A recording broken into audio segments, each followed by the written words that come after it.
I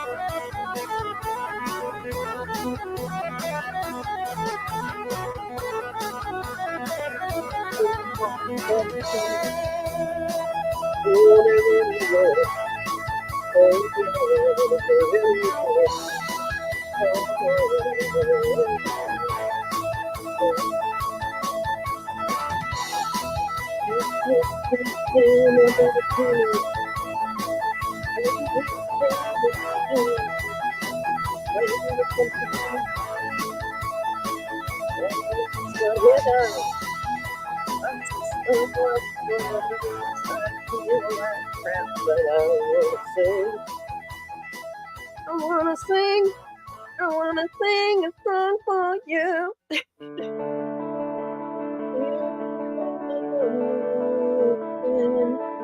I feel like shit, but you know what? I'm here. I thought I this might be legitimately I just this because I heard the songs and I'm like, let's talk about our friends over at the Birch Gold Group now. This is their most popular special of the year. Now through. You and me. Oh, that's a bad idea. When I'm sick, I think I can sing still. Oh, it's really oh, it's really, really hot. Oh yeah, it's really, really hot. Oh. Anyway, I probably will be coughing. Jack Smith's in a bikini. Jack Smith's in a bikini. They put the I'm sorry. They put the music on and I started singing to it. Lee, you're so kind. Oh my goodness. Thank you for my super sticker. My super sicker. That's what I think I would call it. Super sicker. Uh-oh. Here we go. Here's the assholes.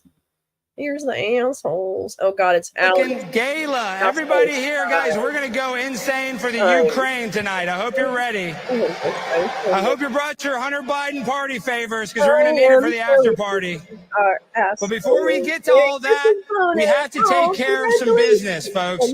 I know you guys are going to be like some wild animals because we are, cooped up with a lot of important people, but I want to try to, dial you guys into the party tonight so you guys can enjoy the festivities. Oh my God. So first, I have to start off by thanking our host. I got to do this. I have some business. I want to thank our first co-host, the Center for Fundamental Rights. Give it up for them. What's all this data? Yes, we love them. And then also, we have to thank the New York Young Republican Club. We want to thank them for putting on this incredible event, guys. Cipriani, this is nice. This is a lot nicer than Olive Garden that I'm used to going to. It's the New York City Young I Republican. still wish there was more unlimited breadsticks, but I'll be fine with risotto.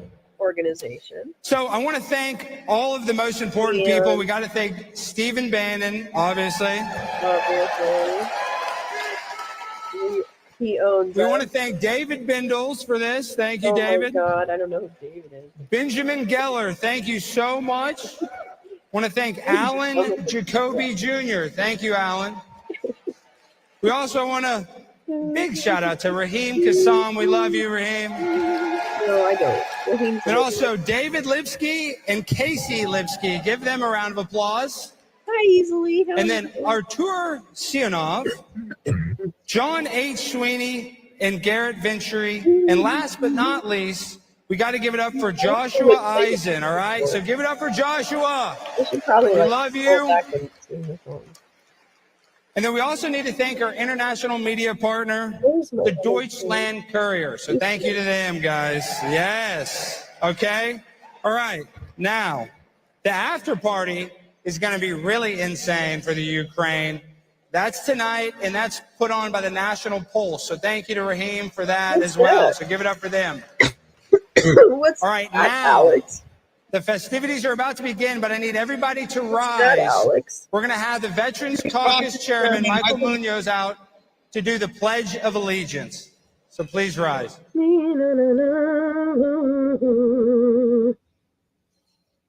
I pledge allegiance to the flag of the Christo-fascist nation, and to the republic, not a democracy, we stand, although we couldn't name the difference.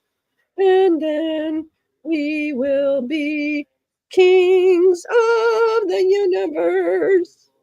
Don't you want an authoritarian? Don't you want an authoritarian? Don't you want an authoritarian?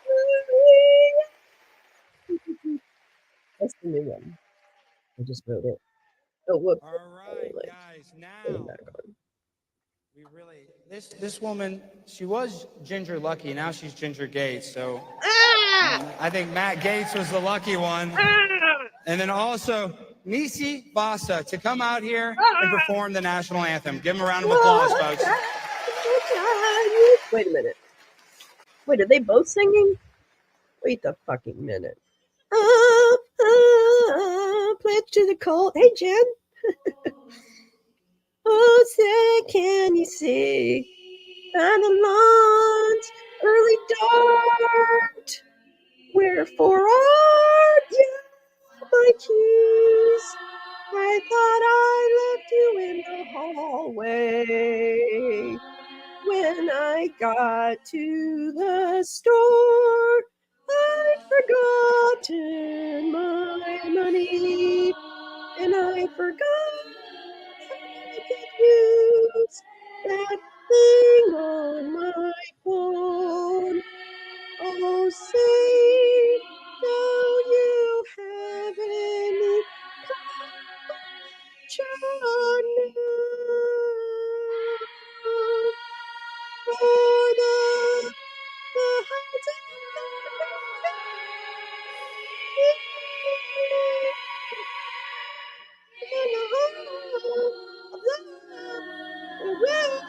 the Beyonce.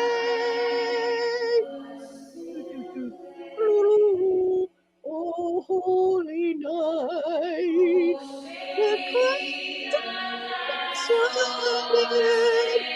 Yeah, that's right.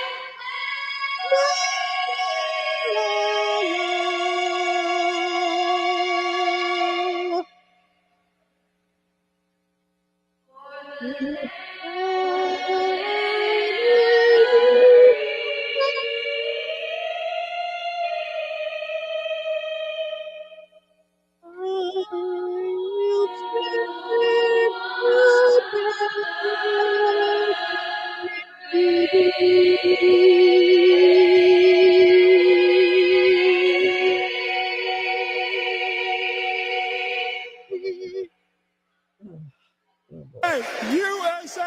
USA!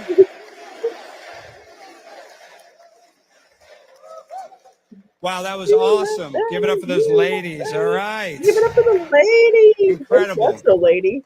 So now we have to bring on the Reverend Michael Penicali to give us a little bit of spirituality in this event tonight. So come on up here. Excuse me. Thank you. Thank you, Rev. Wait, who are you? Oh, no. Hello, everyone. Phone? Oh, no, it's not. It's a great privilege to be here. I'm from Can't wear it. St. Helen Church in Howard Beach, Roman Catholic Diocese of Brooklyn. That's right, easily. And of course, I would like to.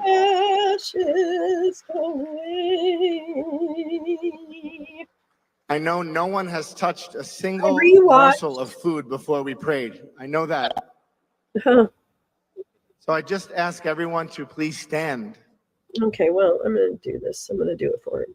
I got this. I got this, Padre. As we invoke the blessing of Almighty God. Invoke the blessing of Almighty In the name of the Father, and of name the Son, of and the of the Father, Holy his Spirit. Son, and his other Son, the dumb one. Lord Jesus Amen. Christ, thank you for this evening. And then thank you for all of the donors here today and all of the dark money that has entered the building. It will bring into your lightness another darkness, but that's okay because we like this darkness.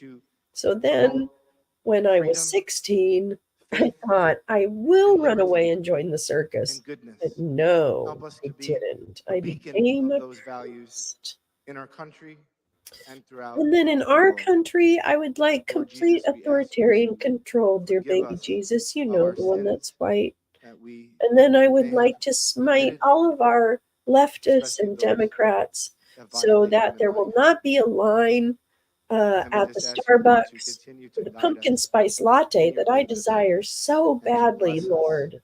I always. apologize for my For we weakness ask this as a in the coffee name above consumer. all names, Amen. the name of Jesus Christ. That's our right. Lord. Ah, fucking Amen. men. That's right. That's right, sir. That's right, sir. Together we say, bless us, O Lord, and these Bless us, thy O gifts, Lord. which we are about Into to the lips receive and under the from gums. thine Thank bounty you, through Lord. Let's Christ eat this our grub. Lord. Amen. Look The out, Father, belly. and the Here it Son, and the comes. Holy Spirit. Amen. Oh, Bon appetit. Jesus. Oh, my God. Watch out. Take cover under your tables, folks. All Alex right, Stein is now, that of idiot. course, Alex Stein we is have to the bring big on bad our buddy, my buddy, idiot. Alexander Zeke, to come here and light the menorah. So, Alexander, come on down. Let's play act like we like people. Let's play act like we're not bigots. Let's play act that this means Thank something. you, primetime Alex Stein, for that to heartfelt us. introduction. Ladies and gentlemen, If it does go to esteemed jail, guests, what did as these we look gather like? here Are we today, just I'm going to honored to murder him share from with you here? the joyous celebration of Yes. Hanukkah, a Yeah. festival that holds profound significance for the Jewish community around the Then world. why are you having a Hanukkah, party? also known as the Festival Then of why Lights, is are a you having a time-honored party? tradition that carries the message of hope, resilience, and the triumph of light over darkness. At the heart of Hanukkah is a story of perseverance I mean, you're that dates taking people back away from their over families. 2 millennia. The tale recounts the rededication of the Holy Temple in Jerusalem after a group of Jewish rebels known as the Maccabees Well, reclaimed it that's a from great oppressive juxtaposition. forces. The Now, those Trumpinator oppressive bear. forces being the Greeks, who are You all can have seated a at Stephen Trumpinator. Forte's table here tonight. Let's see. Text bear to 70301. Don't Miraculously, do that, by the way. Please. Please don't. miraculously, when they sought to 20 light to the menorah's 24 to temple, life. there That's was what that only means. enough It's sacred oil for for to 1 life night, is on his ass. and it burned for 8 nights. You know what? A Oh, sorry. divine sign of resilience and hope. Sorry. Well, that's me. I gotta The stop. lighting of the Hanukkah menorah symbolizes this miraculous event. Each don't know night, what I'm a new doing. candle is lit until all 8 candles representing the 8 days of the miracle illuminate the Hi, darkness. peace, love. How are As we you? witness the gradual People brightness of who the hate menorah, people we are are the reminded of the power of greatest faith, unity, people and in the the enduring flame of world. hope that can overcome even the darkest of times. Beyond the luminous glow of the menorah, Hanukkah is a time of gathering. It's a time for gratitude and reflection, and the importance of religious freedom and the strength that comes from preserving one's cultural heritage. In today's world, the universal message of Hanukkah holds profound relevance. It encourages us to stand firm in the face of adversity, to seek light in time of darkness, and to celebrate the faith in God that binds our shared human experience. Sorry. So as we join together to celebrate this festival of lights, let us carry the spirit of Hanukkah into our own lives, the spirit of resilience, hope, and the unwavering belief that even in the face of challenges, the light within us can illuminate the world around us. And now, in honor of the third night of Hanukkah, let us kindle the lights of the menorah together. And children. What?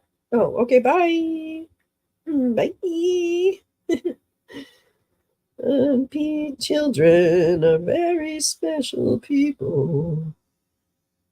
Wait, no, lovers. That's what it is. Lovers are very special people. They're the what are my peoples?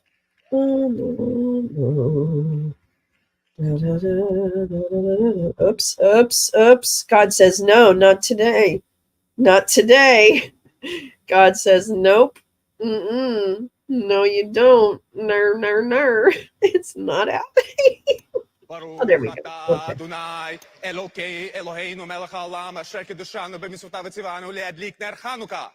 ברוך אתה אדוני אלוהינו מלך העולם שעשה ניסים לאבותינו בימים ההם בזמן הזה.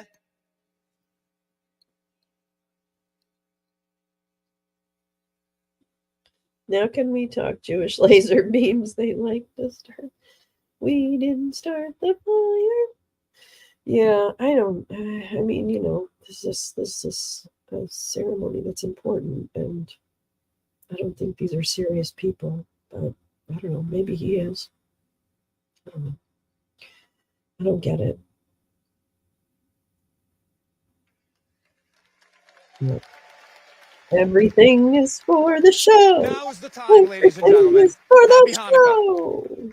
For the show. Now on with the show. Now on with the show. I don't think the Queers for Palestine protesters are going to like that too much. Oh boy, there's Alex spreading some hate. All right, folks. Now, this event is incredible. Let's give it up, really, guys, for the people that put this event together, the New York Young Republican Club. This is first class all the way. So I'm going to start off by bringing up the Vice President, Nathan Berger. Give it up for Nathan, guys. Nathan is a young fascist. Let's see how young he really is. I don't know. Okay, Nathan. When our club started its outreach efforts to identify international partners, Hungary was a logical nation in which to begin. Reviled by the left-wing media and globalist elites, Prime Minister Viktor Orban has been elected in free elections by ever-increasing margins to lead his nation on a path away from globalist tyranny, particularly that coming out of Brussels. One group in Hungary in particular, the Center for Fundamental Rights, stands apart from others. The Center, before any of its peers, worked to bridge American and European conservative circles. I was proud to join our club's delegation to the inaugural CPAC Hungary last year, and to return with an even larger delegation this year. This is an interesting club. Matt Gaetz is obviously the Center for Fundamental Rights generously invited us to co-host their gala at CPAC, and we're proud to extend that same invitation to them tonight. It's my great honor to invite to the stage the Director General of the Center for Fundamental Rights, Miklos Santho, to lead us in our toast this evening. What? Okay. Okay, Miklos. Are you part of the Hungarian government? Are you a young Republican? Thank you very much, Nathan. I don't think so. Honorable guests, senators, congressmen, dear Gavin, ladies and gentlemen, please allow me to call you ladies and gentlemen, as nature itself and the Hungarian constitution recognize only these two sexes. Who can be like a Dahmer or Bond? So Hungary is no country for, and this event is no gala for Vogue men. And let's have Gavin, of course, and the whole New York Young Republicans team, thank you very much for the invitation, and I'm really happy and honored about our beautiful cooperation. And you may be holding a glass of champagne, French champagne or Italian Prosecco in your hands, but let me take this opportunity to share with you the recipe of the Hungarian Rights signature cocktail. The secret and sacred ingredients are God, family, and homeland. Okay.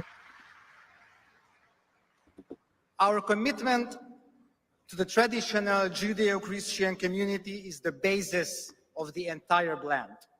Then we layer on our marriage and the upbringing of our children. And finally, we add the spice of national identity, national pride, and of course, the protection of borders. We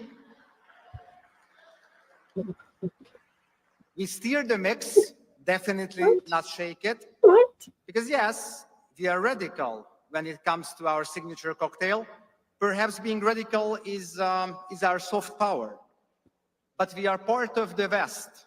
Let me assure you, Hungary is part of the West. We just remained normal.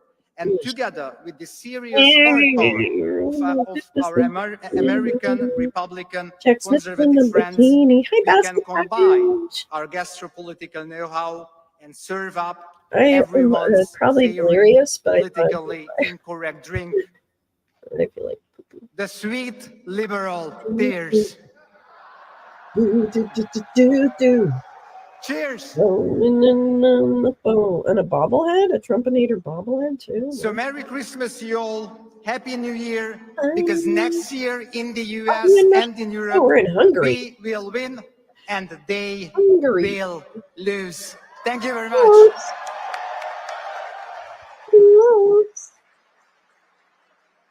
Just missing a bikini. Whoa. Okay, bye. Bye, girl. Alex, stop. Let's go. Get up there. The hell, man. All right, folks. You suck. The party's moving along. The risotto's coming out shortly. But now we have to welcome a guy that this event would not be possible if he didn't put this thing together.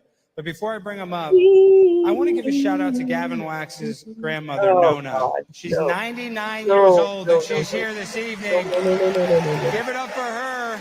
No, it's not young either. She's still smarter than Joe Biden. We love you, Grandma Nona. No. You're incredible. I know. 99 years young. Gavin Wax. All right, folks, now the man of the hour. This guy's been stressed. I mean, all night he's been yelling and screaming, but he's kept this ship floating along. And I really want to just thank him for giving me the opportunity to come here and speak to all of you guys. And like I said, this place is insanely nice, and it wouldn't be possible without the one, the only, the president of the New York Young Republican Club, Gavin Wax. Come on. Good. What about that?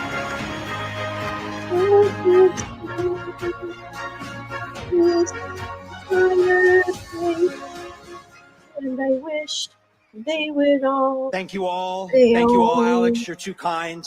And I love you, Nonna. I'm glad you were able to make it out on 99 years old. She's here. She'll be 100 when President Trump will be back in office. That's for Shobay. Yeah. Well, the never, bitch. There you go. I'll be honest with you tonight. I did not prepare a speech for this section. Oh my God, I'm I'm going so off sorry. the cuff here. I had a much more important speech I had to prepare for later when our special guest arrives. More on that to come. But every year, and I've been doing this now, this is my 5th year running this organization, a storied club. You've heard it all before. 111 years ago, we had our first gala with President Taft. And ever since then, this has been an institution that defined the American body politic, that has charted a new course. And I'm glad to be continuing that legacy with all of you tonight. Live action. He's the director. When I took over this club 5 years ago, I never would have imagined standing here before you in this beautiful ballroom, the largest freestanding ballroom in the city of New York, built in the 1850s. What in the all world? These ornate columns, and this beautiful crowd in front of me. Close to, I don't know, we're pushing 1,000 people here tonight. Unbelievable, absolutely unbelievable. I want to stress a few things because maybe you have some questions. This organization is entirely volunteer run. Everything you see here today was put on by an organization that has no paid staff, that has no, lofty officers that are collecting 6-figure paychecks. We work full-time jobs, we work in the private sector, and we take out time out of our days, out of our busy work weeks here in New York to make this organization possible, to make events like this possible, and to host you fine people. I don't think that's what you think it means. We've come a very long way, and when we first took over this club in April of 2019 with my consiglieres, Nathan Berger and Vish Burra. Stand up, guys, stand up. The crackdown on price gouging helps no one except politicians and the media. This is something Gavin Wax we have quite the motley New York crew, to put it lightly. But when we took over this organization, we set out with a few goals. We sure did. We would revive our membership. This is a club that at one point had 5,000 members, multiple clubhouses. They were hosting galas at the Waldorf Astoria. It was really the institution. It had fallen on hard times, and we took it over. We wanted to revitalize that membership. And thanks to our Hebraic friend who was doing the menorah lighting, I think we pushed well over 1,200 members as of this year. So thank you. Oh, yeah, we don't know. Alex Zeke. which is terrible, and I don't mean to make a joke. In addition to our membership, we wanted to Now secure a we should be clubhouse held for the first accountable time for in his 60 crime. years, and you all know the real estate market in New York. It's pretty abysmal, but we were able to pull it off, and it's become our sort of meeting of the minds, a speakeasy, if you will. It got us through COVID. It's continued today, and it's our little home in this liberal left-wing paradise known as New York City. But one of the main goals that we set out was twofold. One, I always envisioned hosting one of our amazing galas at one of the greatest venues that New York City has to offer. That venue is none other than Cipriani Wall Street. And here we are today. Really? Oh, you're in Cipriani? Oh, okay, whatever. Big deal. You're paying a massive too much affair, for chicken. a beautiful crowd, and it wouldn't be possible without my team. But in addition to that, you're paying for really we bad could never have food. imagined in a million years Good for you. that You tonight, guys of all deserve nights, it. we would be graced by the presence of the greatest president of the United States of America, President Donald John Trump.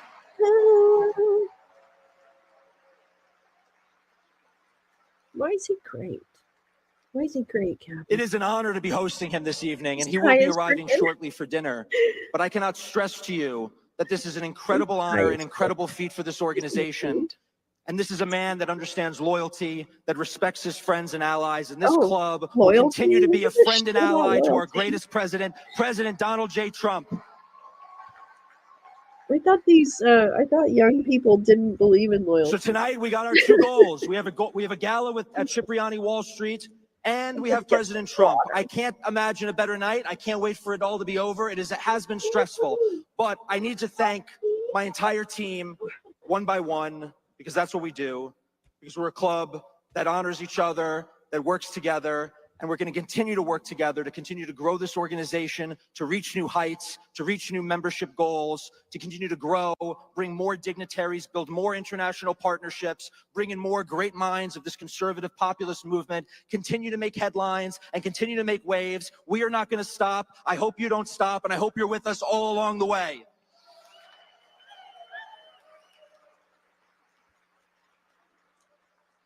I'd start off by first thanking the love of my life, my girlfriend, Chelsea Hall, who's been with me through everything, through thick and thin. Chelsea, by my side through the good and the bad. She's our communications chairwoman, but without her, nothing would be possible. I want to thank my entire executive committee, my vice president, Mr. Mensa. This man is a genius. He's super IQ. Nathan Berger, I think he's moving somewhere to deal with a problem.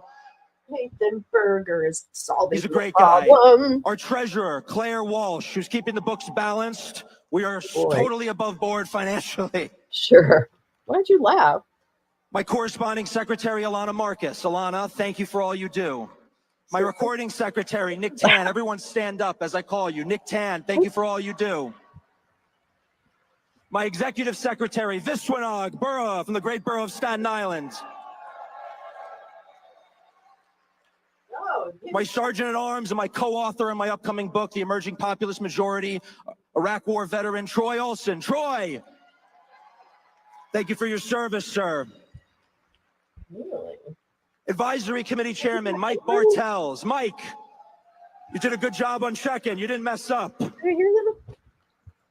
these guys responsible? I would like to thank my advisory co-chairman, James Valino. James. Handsome devil. Everybody's wrapped in multiple blankets. I would like to thank my finance chairman, Matt Antar. I've always said my rules chairman, Phil Leggio. My law chairman, Alexander Ben Shmuel Zeke. I think he sold half the tickets to the Russian Jewish community in Brooklyn. It's like half the crowd. It's great.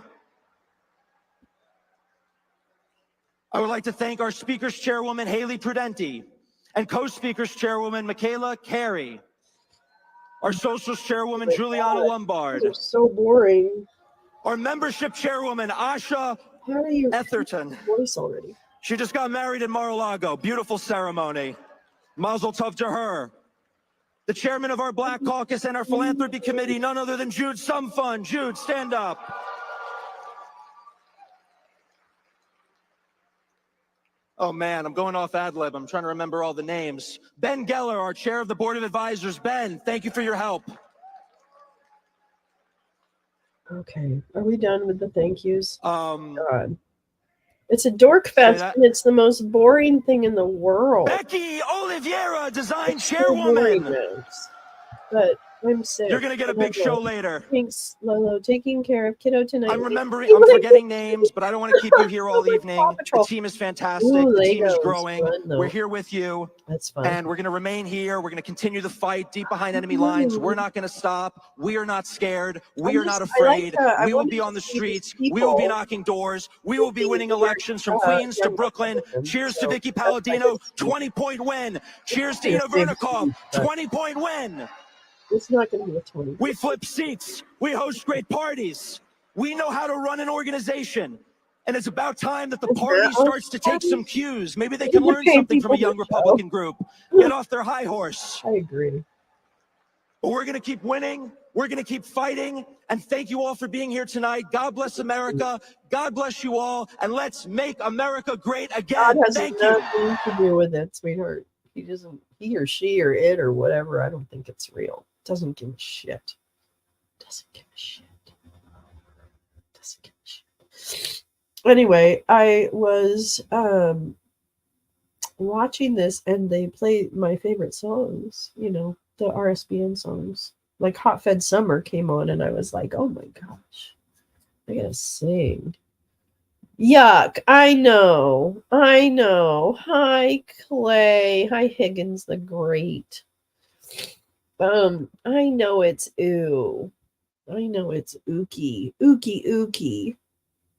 I just wanted to see the New York Young Republicans, Clay. That's all. Higgins. I mean, Clay Higgins.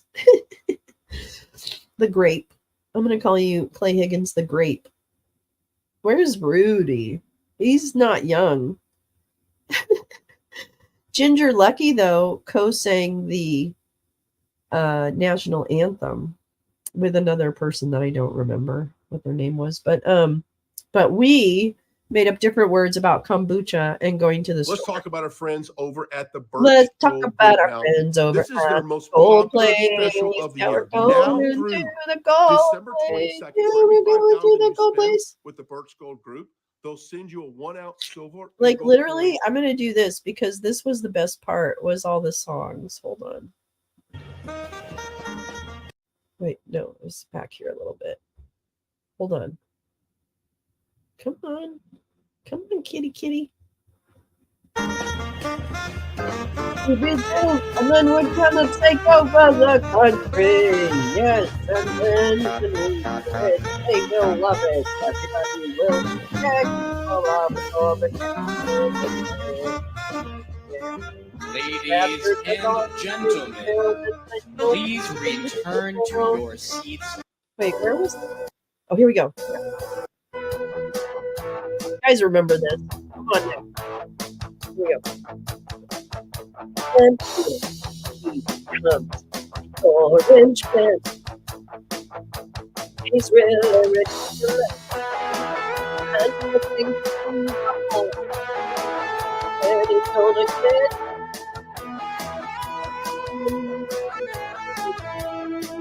where it's really ridiculous.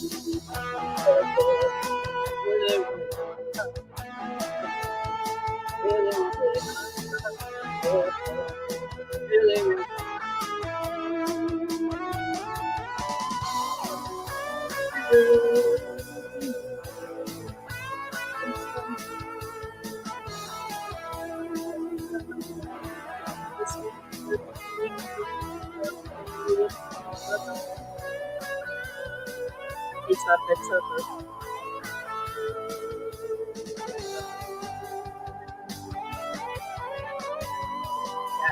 Because lately it's hot set.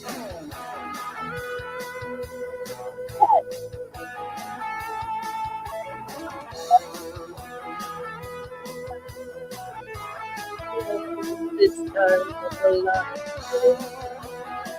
Just wait for honey. And then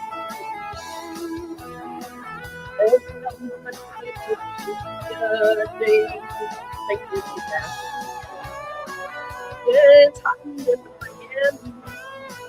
Yeah, it's hot in Miami.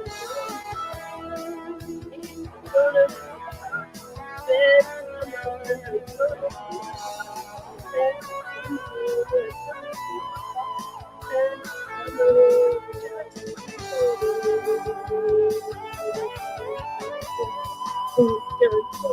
coming hot.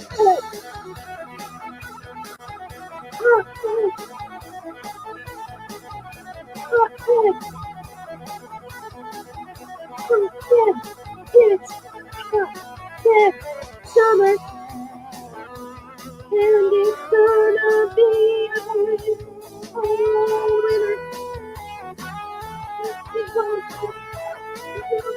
March, oh yeah, there's January. It's gonna be summer. It's gonna be fun. Forget about Miami. We got him in the sea. We got him in Atlanta. We got him in New York. We got him in New York.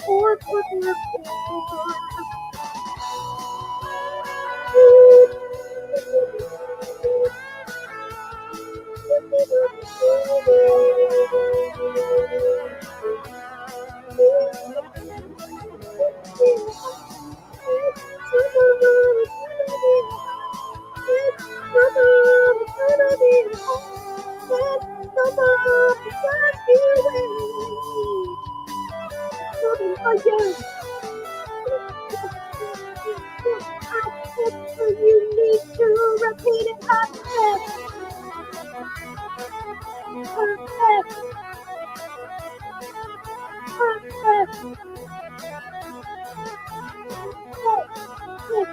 Now it's hot and summer. It'll be free. You always with me.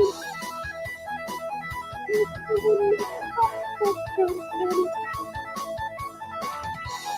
please be down to see you right there. You're looking really awful with your teeth hair. We can do it and we can do it well. I think we should leave you. That is Mr. Bannon. He's a dick and it's true. He likes to wear a lot of shirts now. And he's coming for you. Okay, that was the first one. Yeah, man.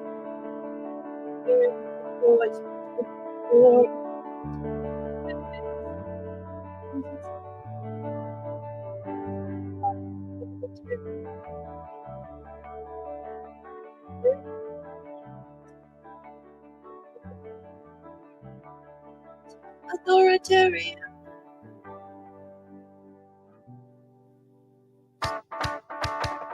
First, we're done, and it's fun.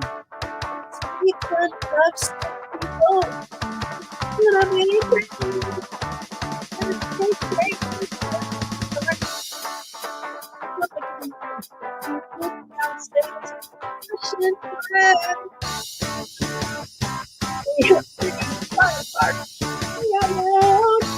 The guy from you're not working.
This Trumpinator bobblehead is the perfect Christmas gift for any Trump supporter in your family. Heck, it's great for friends, family, who are thrilled.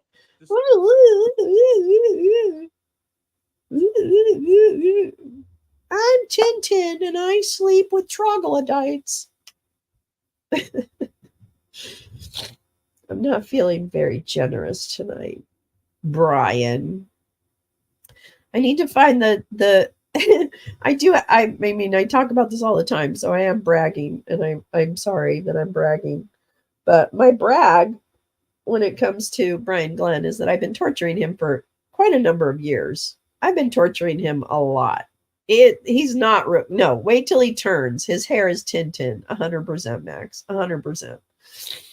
Anyway, Rutger Hauer is much cuter than that toad, that Pokemon. But he I have a tweet that's I said, you know you love me, Brian, and he said, I do love you, Lolo. I gotta find that because I love me some Brian Glenn hate. I'll tell you. Where's that Brian Glenn hate? Brian Glenn. Lolo. Let's see. I bet you it'll come up too. Oh my God. God damn it. It's fucking right there. Okay. I'm going to do for the stream. I'm retweeting it. Oh, no, I guess I didn't say I loved him. I'm sorry. I said I didn't like him. Okay. Well, that makes more sense, actually. Okay, so let's see. What am I saying here? Oh, for the stream. Whoops. Can't spell. For the stream. Okay. There it is. What did he say? Now I got to read it. I said, well, participate in an attempt to overthrow the government and such, but I know you're on that side, Bryce, so sit down, treason mouthpiece. And he says, love you, Lolo. I said, I know you do, Brian. You're that bitch. Enjoy the April live testimony. I will. Justice smells good. Brian doesn't like me.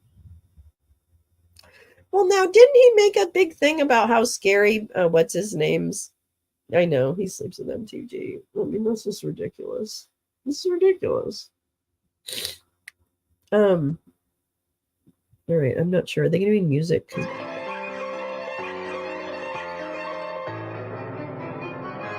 Wait. What the hell is this?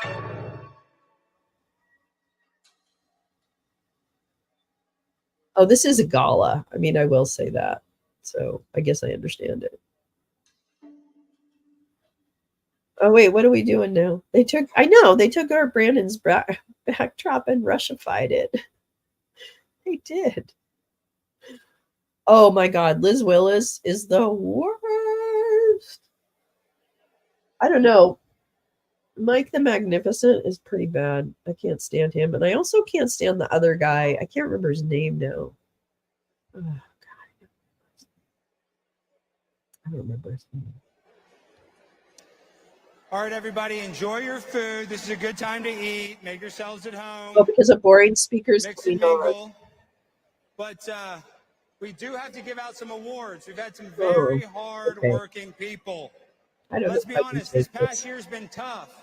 My biological stepfather, Tucker Carlson, lost his job. Dad, I love you. Sorry that Fox News fired you. I'm gonna take it slow. I want to introduce, guys, the people that are actually running the New York Young Republican Club that made this possible. So I want to start off by introducing Claire Walsh, Alana Marcus, Chelsea Hall, and Becky Oliveira, if they are right there. I don't know if they are. Come on, ladies. Come on up. You know. Oh, no, he's terrible. Okay, well, one moment. Yeah, he's the So MC. enjoy your risotto. Alex Stein is the MC. It's New sad. York's nuts, It's sad. guys. All I had to do to get a free hotel his room dad was is say not that I was a Tucker. Venezuelan illegal immigrant. And I got a free hotel room. But no, seriously, as a He's an conservative, asshole. guys, He's you know, a lot of people really call me a unfunny conspiracy theorist. And I comedian. want to debunk some conspiracies. Like I a lot will. of people say I was keeping him quiet. Vaccine turns you gay. That's not true. If you got vaccinated, you are already a homosexual. That's how it works. That's the order. Just a lot of hate. No, seriously, tonight is going to be fun, so let's enjoy ourselves. Let's really let our hair down. Tonight, remember, we're going to have an after party, so pace yourselves. Do not get too messed up. You know, you're not a bridesmaid at a wedding. You're not getting that white girl wasted tonight, so keep it even keeled till it's really time to get things going. So I don't know if they're ready yet. Are you guys ready? All right, let me one more minute. Okay, now another joke. You know why we're all really here? For the pop of the 45th president and the 47th president, Donald J. Trump. Yes. And Donald Trump is being unfairly prosecuted by a bunch of rogue district attorneys. But to be honest, even though I don't think it'll happen, I think it might be good if Donald Trump went to jail because it would help him with the black vote a little. And then he could join the MS-13 prison gang, and that would help him with the Latino vote. Oh my God. And everybody knows what happens in prison, so he'd definitely get the gay vote too. So it's a 3-for-3 proposition if he goes to the clink. Free my boy Trump. But before we bring on the guy you all want to see, we have to give out some awards. So I really want to try to get Claire Walsh up here, Alana Marcus, Chelsea Hall, and Becky Oliveira. Give it up for these ladies. All right.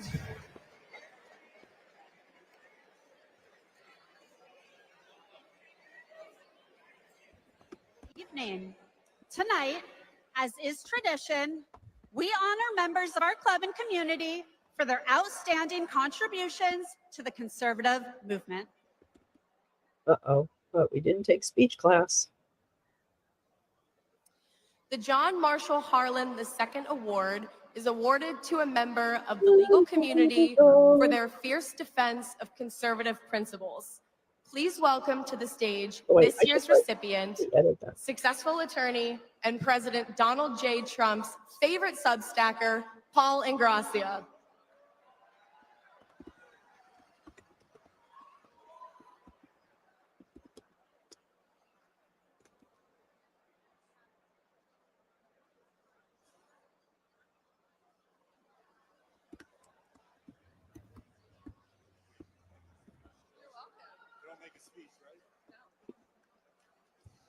Now, the Herbert Brunel Jr. Award, our second award of the evening, is given to a club alumnus or associate member who demonstrates the highest standard of service to party and country. Our esteemed recipient tonight is press secretary for the Washington, D.C. Young Republican Club and Representative Matt Gaetz' communication director. Please give a warm round of applause for Mr. Joel M. Valdez. Oh, Jesus. So stinking. Alex Stein's mom died of COVID. He lives with his dad. Oh. No, it's not Tucker's kid, Lee. I think he's just an asshole. All in one opening. Yep. It is crass and dumb.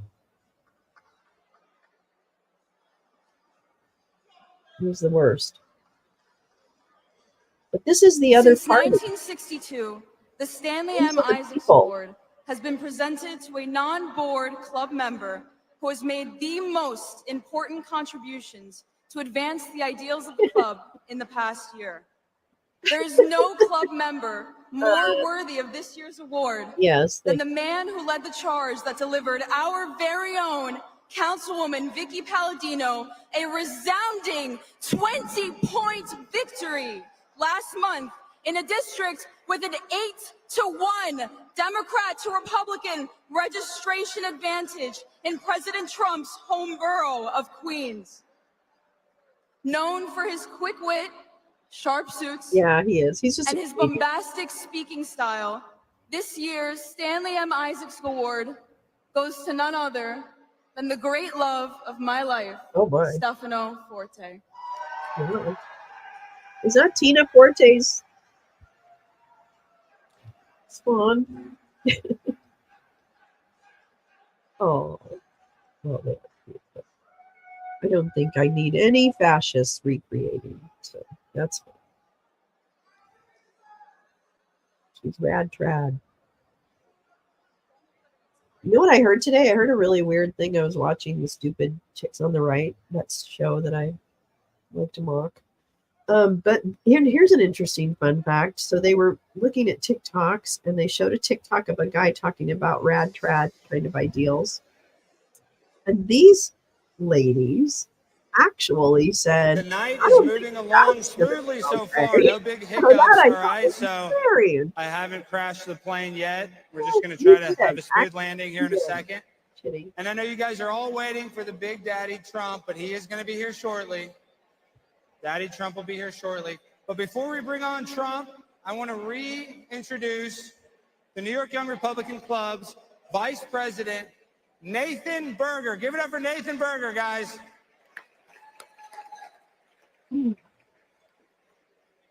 Got this. Diplomats play a critical role in statecraft. They're emissaries of their nations, guests in a foreign land, tasked with preserving and building ties. Szabolcs Takacs, whom we welcomed here last year, is one such man of the highest order. Having him posted to the United States is truly a gift to the American people from Prime Minister Orban and the Hungarian people. How many bears do you think they've seen? If only the United States could return the same respect to Hungarians.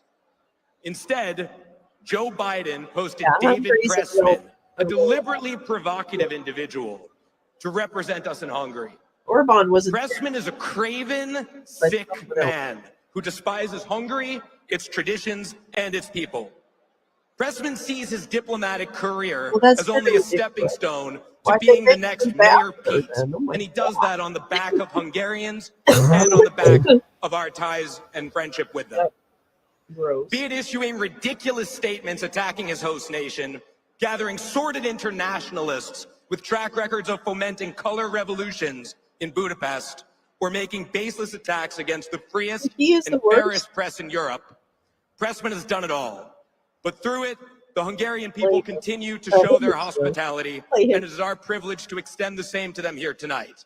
To that end, I would like to welcome back Ambassador Szabolcs Takacs to address us tonight. Wait, didn't he talk before? Is he talking again? What else can he say? Good evening, American patriots. Oh, you're not the same guy. Dear Nathan, President Gavin Wax, Senator Roger Marshall, Congressman Corey Mills, Matt Gaetz, Paul Gosar, Mr. Steve Bannon, Ms. Kinga Gál, who is the Trump is a no-show. Vice Chairman of the Hungarian Oh no, he's speaking at Governing Party Fidesz and member of the European Parliament. 10 Eastern. Mr. Ernő Soller-Baros, who is the Hungarian member of the European Parliament. Mr. Miklos Szanto, you heard him, he is the Director General of the Center for Fundamental Rights in Budapest, Hungary, and the organizer of the first ever CPAC in Europe in Budapest. Members of the New York Young Republican Clubs, and ladies and gentlemen, are you going to have to like obviously it's an honor to be with you all once again after 2022, and it's a privilege to stand here as the representative of Hungary in the United States of America.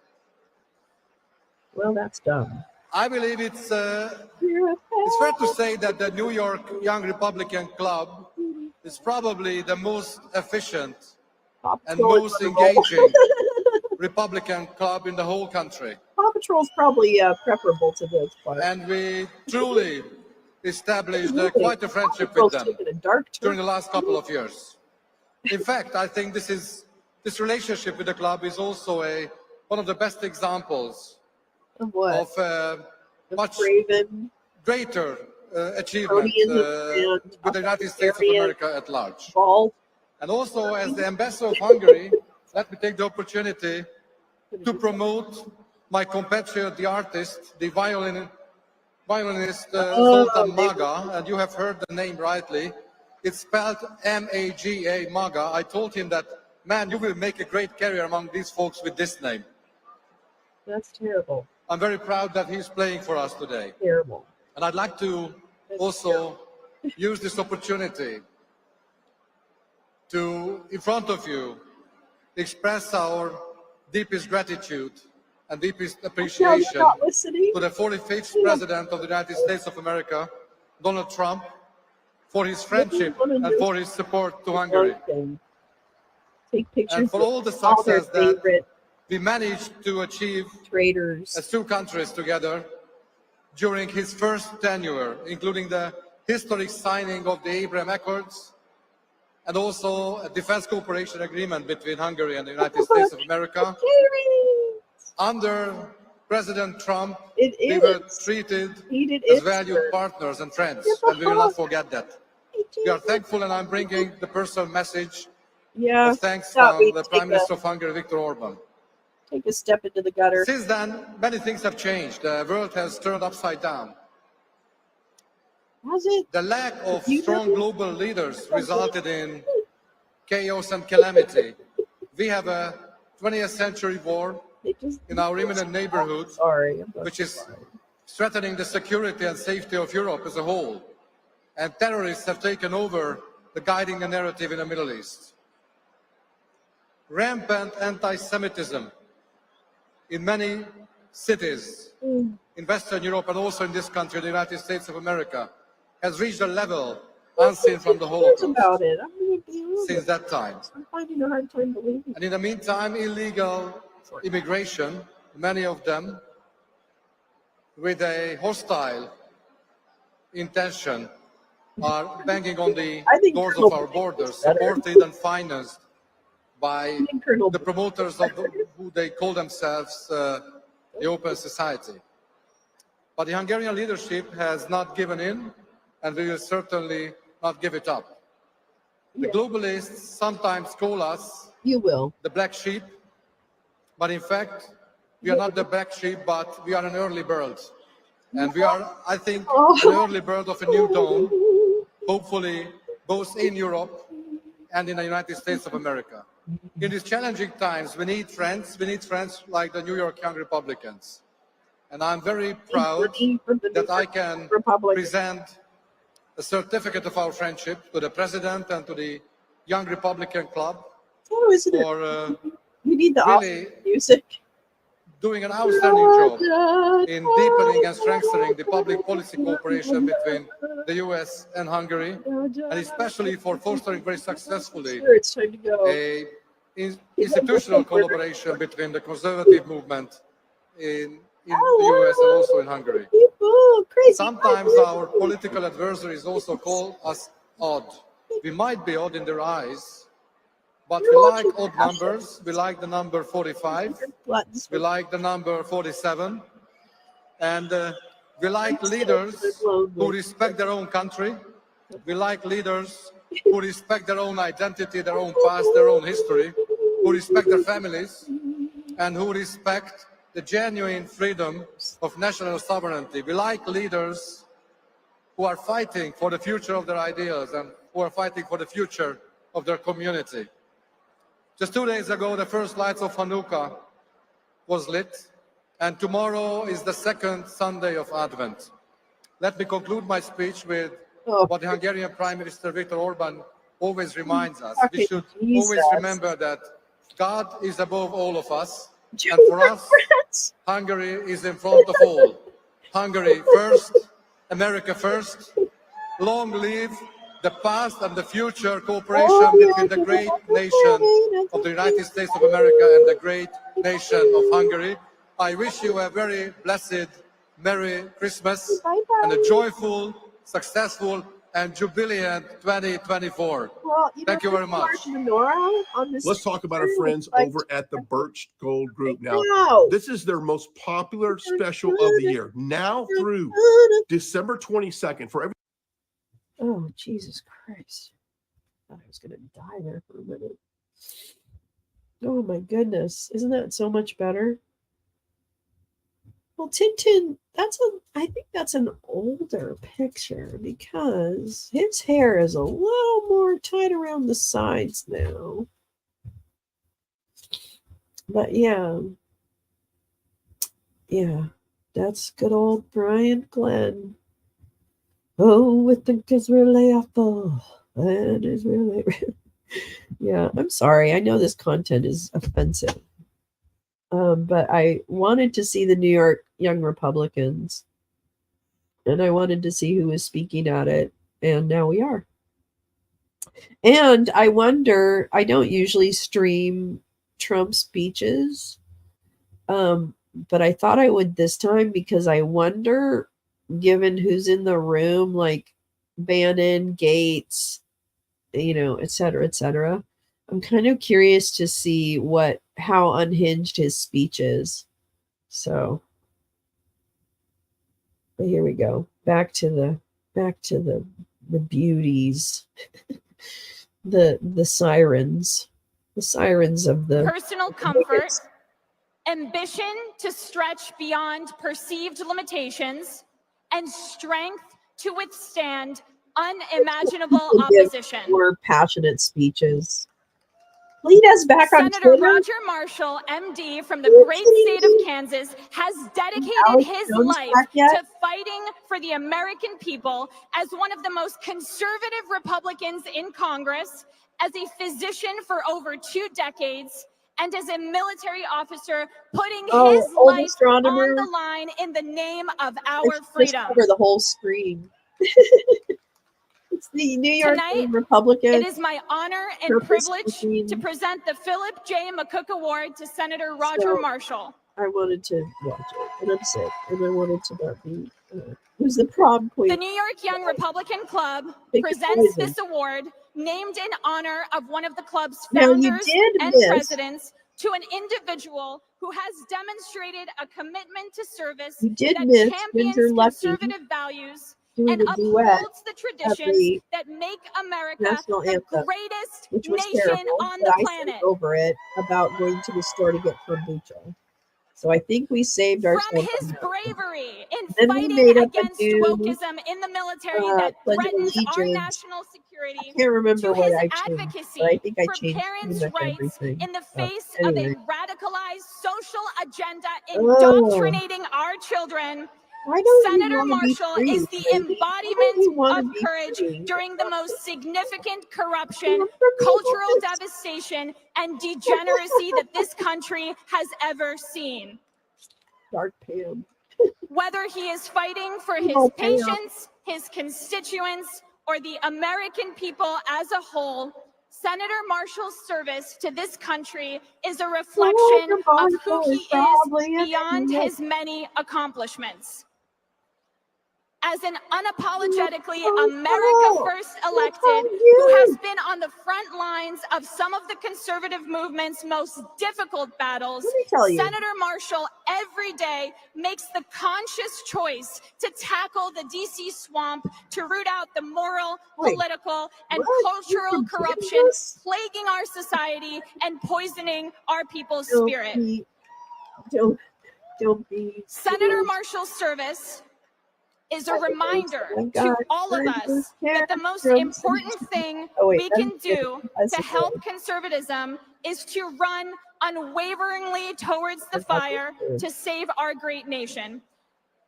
Senator Marshall, thank you for your service in every way, and I am honored to present the Philip J. McCook Award to you tonight.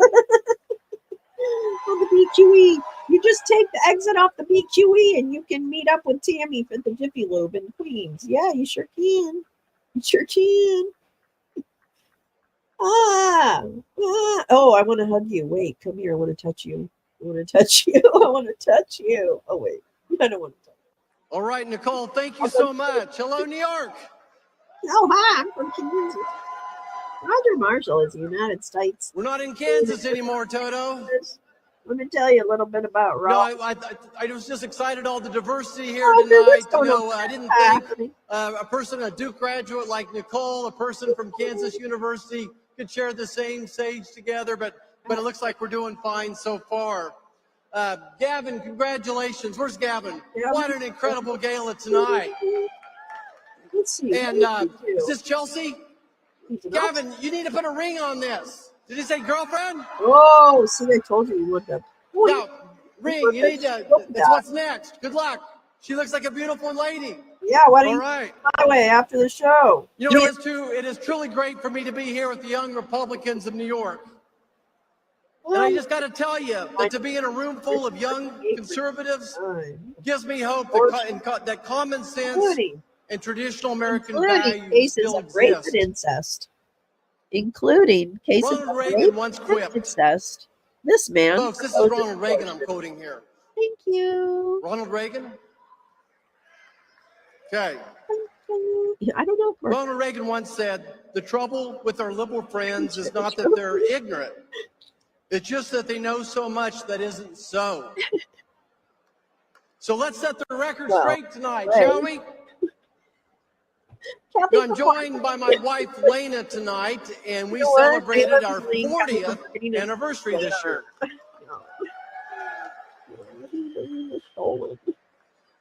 And on behalf of my wife and my family, we're certainly honored to be here tonight and grateful to receive the Philip J. McCook Award. What for what? I don't know. You know, one of my childhood heroes, President Dwight David Eisenhower, our 34th president, won this award in 1954. And I want you to think back to that era in history with me for a second. And I can't help but acknowledge that this is not the same America that I called home. America? It's not the America I grew up in. Growing up, my dad was the chief of police in my hometown of El Dorado, Kansas. Good to see you. And in my dad's world, there was right and wrong. There was law and order. Hey, man. And if you broke the law, you got to meet my dad, Vic Marshall. I'm just kidding. I don't know. He didn't care what your last name was, what side of the railroad tracks you're from. He didn't care if you were the vice president's son. Oh, really? He didn't care if you were the president's son. He was going to apply the law equally to every person. Growing up, honor and patriotism were a way of life. Screaming hunters. God-given genders were not up for discussion, debate, or dispute. Families still prayed at the dinner table, and standing up for the American flag was not controversial. But today, Joe Biden's administration has launched this country into a downward spiral. The White House has no respect for American values we cherish. Father of authoritarian. You all know it was just a few months ago that Joe Biden hosted a transgender celebration where the transgender flag was draped over the White House in front of, on top of, Old Glory. What did he call it? White girl Never wedding? In my wildest dreams when I was running for Senate did I think I'd have to introduce legislation like the One Flag for All Act that ensures the American flag is sidelined for the transgender flag on federal property. But the Biden administration has become an enforcement arm of the far left attempts to brainwash our children.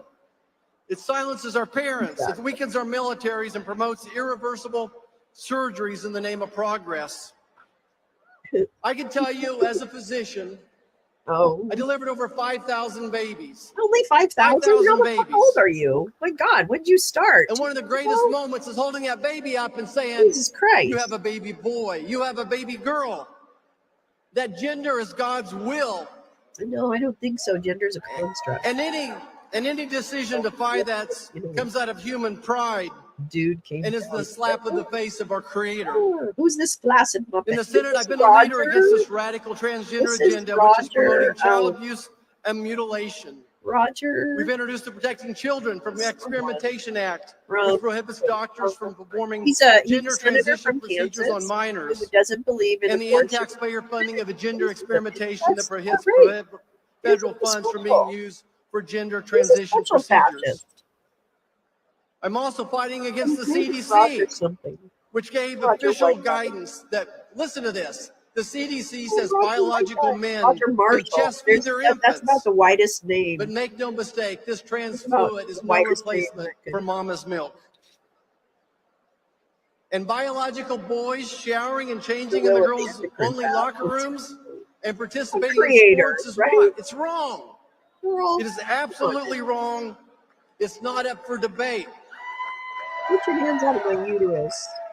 You know, it's interesting to me. I've never found a mom or dad who said it's just perfectly fine for a biological boy to walk into their daughter's locker room. I want you to think about what's happened in this country since President Trump left office.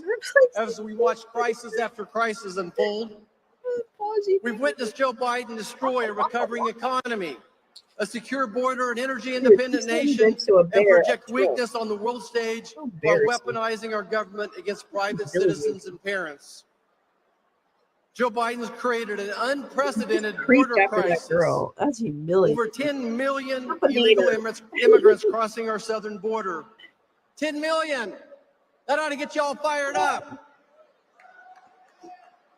That includes 1.7 million gotaways, 70,000 special interest aliens, hundreds of known terrorists, and 24,000 Chinese nationalists. You're there now, God damn it. You know, it's a sad day for America when the CCP pays more attention to our borders than our own White House does. To scream into a microphone that is fully But standing here tonight, the tide's turning. The tide is turning. No, it's not actually. The American people understand what's going on. Oh, they do. They're much smarter than the liberal left give us credit for. Oh, no. They see what's happened to our country in 3 short years and know we cannot afford another 4 years of Joe Biden's absent-minded leadership. Today, nearly every American is making less while paying more for just about everything. To the tune of $1,000 a month, American families are spending more on inflation. I know, right? In Joe's little socialist world, everything comes second to diversity and inclusion, promoting abortions, drag shows, and pushing critical race theory. The drug cartels control our border. The drug cartels are now in every state across the union. Criminals run free while parents are deemed domestic terrorists. Police officers' budgets are slashed and law enforcement is undermined. Criminals caught, released, and released again. I don't have to tell you all that Joe Biden is the president of open borders, lawlessness, and social globalism. We need a leader in the White House who puts our security above everything else. I love drag shows. God, I fucking watch. We need someone who isn't afraid to stand up to adversarial nations like China. Let's see. The country that unleashed the China virus that killed over 1 million Americans, destroyed our economy, and cost our children years in the classroom. And make no mistake about it, China still continues to undermine us, fearing no consequences for Joe Biden. Think about what China's still doing. Listen to this. They're funneling fentanyl into our communities and killing 300 Americans a day. 300 Americans a day. They're stealing our intellectual property. They're setting up the CCP spy station across the country, including right here in New York City. Oh my God. They're infiltrating our public school curriculum with Confucius classrooms. They're buying our farmland around military bases. And who can forget their massive super spy balloon that collected our military data and spied on Americans? Yeah, it's not good. That's right. He's a fake national. But listen, for such a time as this, we need patriots like you in the room. I don't think that therapy. We need patriots like you in the room to come together and get our nation back on course. That's pretty cool. I want to ask each and every one of you, $50,000. When did you become a patriot? Right now. When did you become a patriot? I want to share my story when I became a patriot. I was a second-year medical student. My wife and I had been married just about 1.5 years, and we had our first baby, a little girl. We brought her home to a little studio apartment. Won't be able to handle her own couldn't afford body. a crib, so we made our desk, my study desk, into her crib. And I thought to myself, this is no way for an American man to take care of his wife and child. Well, they sell tickets on the. It was at this time of uncertainty that I started thinking about joining the military. We got any veterans in the room? Got any other veterans in the room? Email people. I'm a fucking crazy. You know, going back to the Civil War, okay, let's see. Someone from every generation of my family has served this nation. All right. 3 of my grandparents' grandfathers died serving the Union in the Civil War. My mom's uncle was attacked with nerve gas in World War I at the Battle of Argonne Forest. Illegal. And 2 of my dad's uncles charged Normandy on D-Day. They just dehumanize people everywhere. My dad served, my brother served. And then I knew it was my turn to serve at that time as well. Okay. I could have borrowed money, but I said, you know, I could become a patriot and join the military. And I'm proud to say that our youngest son is now serving this country as well. Okay, I know you can't hear him. I'll turn him back. No, I think I'm the Let me only tell you about these member in the Senate that has an active duty son or daughter serving the right overflow now. ticket is $934. Never-ending wars. The overflow as he has his orders to go to Poland very soon. Is $934. The VIP overflow is $1,450. When we welcomed our first baby girl, and I knew it was my turn to enlist. It was just a few months later, we were on our way to overflow Belfort, is Virginia for $900. officers' basics. And after a month of intense training, we found ourselves with some free time. So we got to spend a day at Monticello, a day at Mount Vernon, Monticello. You're a day at all the different Smithsonians, learning about the history of this great nation. Yeah, well, you didn't pay attention to We learned about the sacrifice of all our founding fathers. Somewhere in that summer, taking the oath to be an officer, take him away. seeing what our forefathers are done here we go. for us, I became a patriot. So I go back and ask you, when did you become a patriot? Oh, yeah, probably. You know, the story the mainstream media fails to tell is that being a Joe Biden globalist in many ways is the opposite of being a patriot. Not the same as a YouTube. I want to say that show. again. Yeah, being a Joe Biden globalist is the opposite of being a patriot. The Battle of the Bugle. Globalism is a disease that deprives life of meaning. Globalism is a philosophy where small elite groups govern the lives of people worldwide. How'd you do with that? Undermining democratic national governments, cultural practices, historic customs, and religious beliefs for centralized power. They attack our hometown values, the values we were all raised on. These values are being eroded by the influence You're as old as I am. We weren't raised on that embraced by Joe Biden and his woke Socialist Party. Oh. Folks, we have to fight back. If you were, we have to be patriots and fight back against the socialist globalism. Gross. Now more than ever, we need a warrior Republicans in the White House. People. I'm telling you that right now. We need a warrior in the White House who's going to restore law and order, who's going to secure our border and drive down inflation. Hometown buffet. We need a warrior who's going to end the immoral woke culture crisis that's plaguing our country and undermining our constitutional rights. We need a warrior who's going to demand respect on the world stage and hold our adversaries accountable. We need a person who ends Biden's war on agriculture and instead respects our farmers who feed the world. And Mr. President, if you're listening, thank you for getting $28 billion from China to help our farmers through some tough crises at the start of COVID. Yeah, no, this is just buzzwords. The whole thing is. You know, the first time I met President Trump, he asked me, how are your farmers doing? And I appreciate his affection for the farmers. Joe Biden declared war on American agriculture and American energy the day he took office. Wash, rinse. We need a warrior who's going to fight for American energy independence, and we need a fighter who advocates for parents and not against them. Let me tell you who that warrior is. I know what happens in hometowns. Donald John Trump is that warrior. Good reference there, crazy. How do we know it? We know it because we've seen him do it. Too much is at stake in this election. When I think about the future, I think of my own 4 grandchildren. Oh, God. I just want to make sure they have the hope in the American dream that I grew up with. I have a feeling that they're all feel safe in their communities, that you feel safe in your communities, that you can raise your children to have the same American dream that I have. Embarrassing. I want them to enjoy their constitutional freedoms as our founding fathers intended. Together, we got a job to do. We got to fire Joe Biden once and for all. Well, Yeah, you can't and make do that. America great again. Again. Oh, God. Okay, Thank you so Trump much. let that one. God bless you all. Now, something for the whole family. This Trumpinator teddy bear is perfect for Christmas gift for any Trump supporter, like all of us. 2 for Marjorie.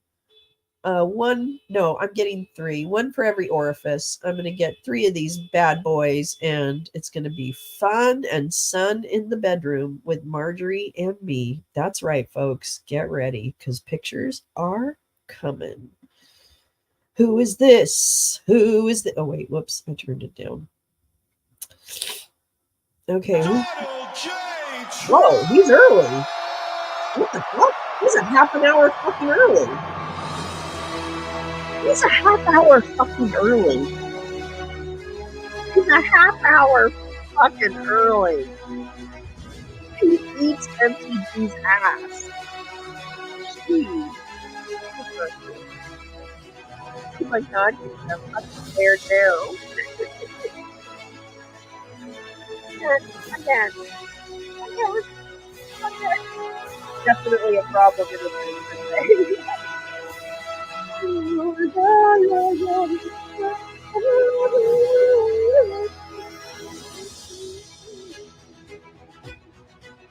then when he comes out, that's what we think. That's right, when we walk out, we will forget. Welcome to your moratorium.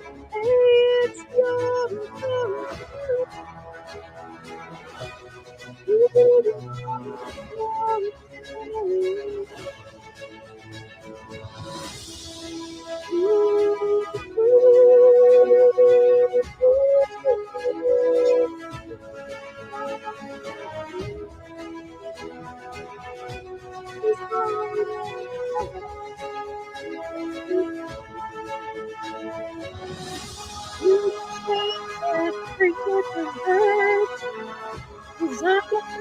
To cut it,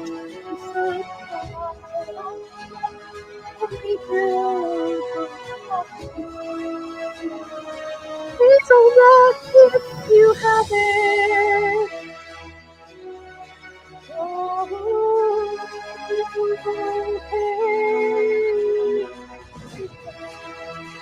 I'm gathered, no, not gathered.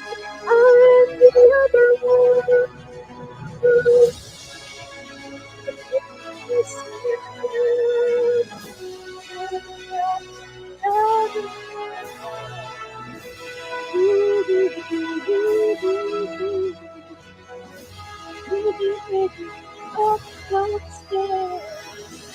Who are you?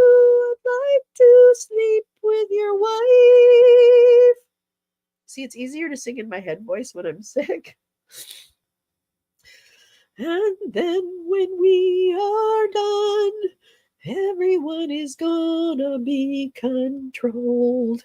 And there'll be Trump schools, and then there'll be Trump jails, then there'll be Trump hospitals. No, I'm not gonna build any of them, but people are gonna slap my name on the front of them. And then when they go down, it'll be me holding the bag like the clown on all these bad hospitals and schools that don't teach anything. Just wait for those police. Well, you can tell that wasn't Joe Biden because he didn't trip and fall walking out here. So God bless President Trump. Right now, everybody, the entrees are going to be served. We're going to take about a 10-minute intermission so you guys can see the most world-renowned violinist. He's played all over the world. He's straight from Budapest, Hungary. Only the best for the best president in the world, President Donald J. Trump. They're letting him eat. Give it up for the violinist, Zoltan Maga! Zoltan! His name is really Maga, isn't that cute? Here's Zoltan. Nope. You know, Zoltan, he doesn't like to be on time, I don't think, guys. somewhere. Sultan left. But now's a good time to enjoy your food because the festivities are just now getting started. Okay, we're going to sing. I know they're going to put on. And I didn't get to tell this joke while President Trump is here, so I might as well say it now. I don't want to hear it. President Trump, we know that they are illegally prosecuting you. Illegally. But I want to say, they are I think it would be legally very good for prosecuting you you. to go to jail for a little bit because it might help you with the black vote in 2024. And You're if an you asshole. join MS-13, that's really going to Fucking give you a racist boost to the asshole. Latino You're a voters as racist well. asshole. He already repeated these So, jokes. you know, we can turn Alex Stein is a fucking crap asshole. into candy. All right, guys, now, is the world-renowned Yeah, violinist it ready, was Brent? just for him to. No, I don't think so. So we have to still stall for a minute. It was just Everybody get your selfie. I know this is an iconic moment. It's such an honor and privilege to have the president here. That was it. And No, he's President gonna Trump, speak you at got 7. robbed worse than a He's gonna CVS in speak San in about 20 Francisco. minutes. It's absolutely Yeah, ridiculous. I don't. I wanna And see they have these guys like Gavin Newsom, Yeah, no, Kamala it's. Harris. He said They it don't have twice. anybody that can tonight. beat President Trump Let's see the unless bit. they rob, lie, cheat, and steal. Oh, like which you know that they've done that before. So Ooh, in 2024, we're going to come back and we're going to kick the establishment's ass, excuse my French, and we're going to take back this country. It's a country that's been failing for nearly 4 years straight. Alex. And the only person that can save this country is not a guy wearing 4-inch heels named, you know, DeSantis or whatever. It's a man named Donald J. Trump. All right, guys, now give it up for one of the world's greatest violinists, the one, the only, Zoltan Maga. He's still not here. Oh, no, wait. Yeah. Okay. Are we gonna, is he gonna, oh, he's there. Okay. He's got us there. This is an ass kissing contest. Yes, this is exactly what it is. This guy's from Hungary. He came over with the Hungarian delegation. Oh, straight up racism. That's right. And this is the party. This is the Republican Party, one of their most popular organizations in the world. This is why I vote for speeches, because they're so like notoriously over them. I don't care about him. I'm sorry. I'd rather have silence. And although if you tell me you really want to hear it, I'll let you hear it. But I'm going to tell you right now. He's part of the, oh, whoa, they cut away from that? That's weird. Crazy.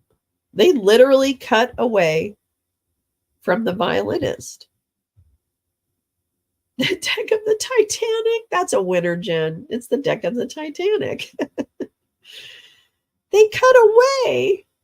That poor guy traveled all the way from his authoritarian homeland of Hungary, came with his authoritarian buddies, and the eagle will fly. This is some good acid tonight. Too highbrow for the prominent press. I mean, they need to sell more bears. He's a quota. Come on, Holy War fascist music video I sent earlier today is pretty nuts. If you want something, I don't know. I'm pretty like, I can only take so much nuts. Although, let me see what it is, because I love that. Oh, why are there so? Wait, what is it? How do you solve a problem like the fascists? How do you, wait, how do they act like they've a moral bone? I'm not going back. I don't even care what you say. I don't care what anybody says. I'm not going back. Wait, where is it? Where is my song? Oh, shit. Where is it? Oh, man. Songs. Nope. I'm Dan Bongino. That's one that Tina. I know. I think Berenstain told me to do a song like that too. I need a hero. I'm Dan Bongino. I'm Dan Bongino. I'm looking for the. I don't know. Sorry. Okay, it's not. Clearly the words to a fascist song are in there. That is definitely the Russian flag. I know.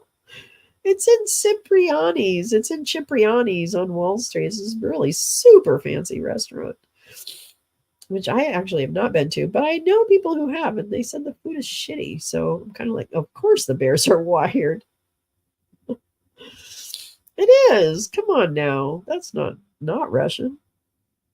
It is part of Russian Federation. I will tell you about Russian Federation. Russian Federation is quite popular. The American flag is on handcuffs on stage, crying. Oh my god. Oh my god. Okay, wait. Let me see. I have this on because I think I can sing it in my head voice. Here we go. How do you solve a problem? Never mind, just kidding. A problem like the fascists. How do they act like they've a moral bone? Why do they keep on poisoning the narrative?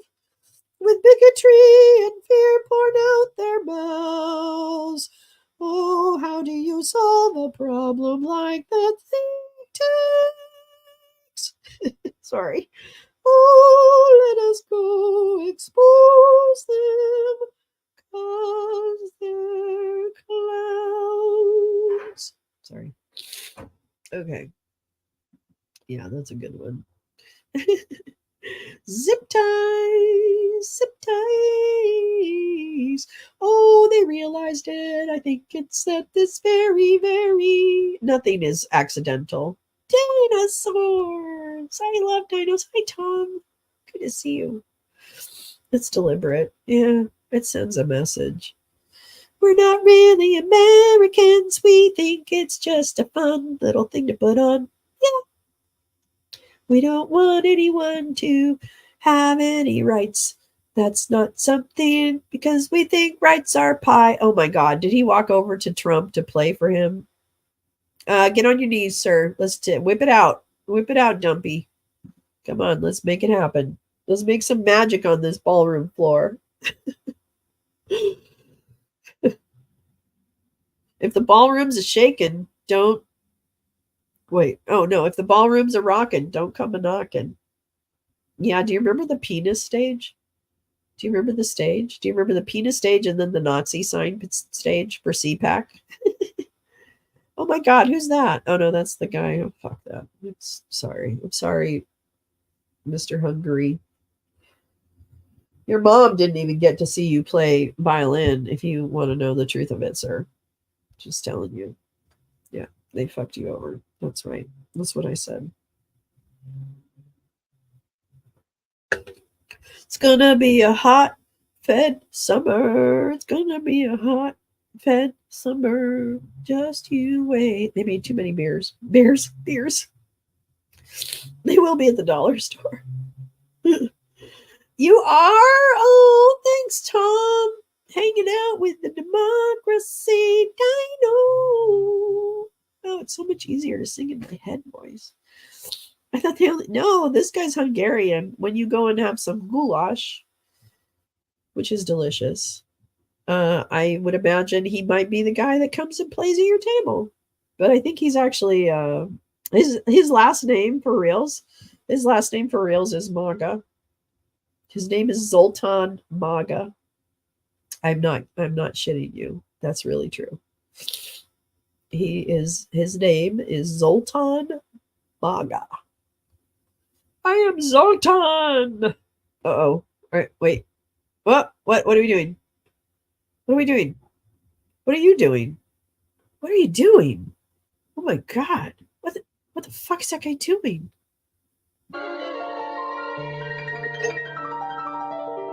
What's this guy doing?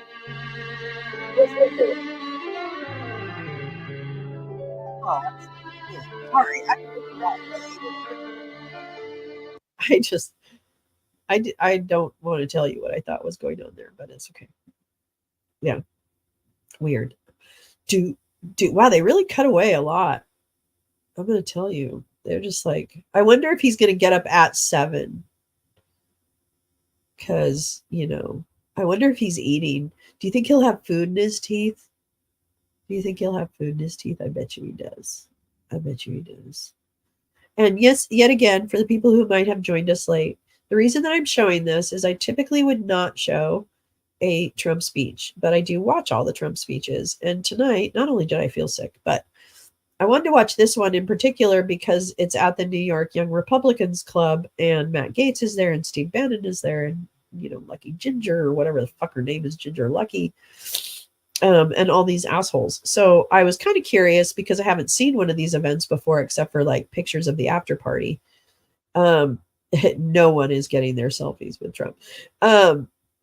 Then it might be particularly unhinged or a good, I don't know. I like to check in on the fascists once in a while with the crowd, like let's look at what the fascists are doing. And yeah, so that's what we're doing. But as you can see, we have a huge disclaimer. Wow, they're really putting this guy through his paces. Jesus Christ, this poor kid.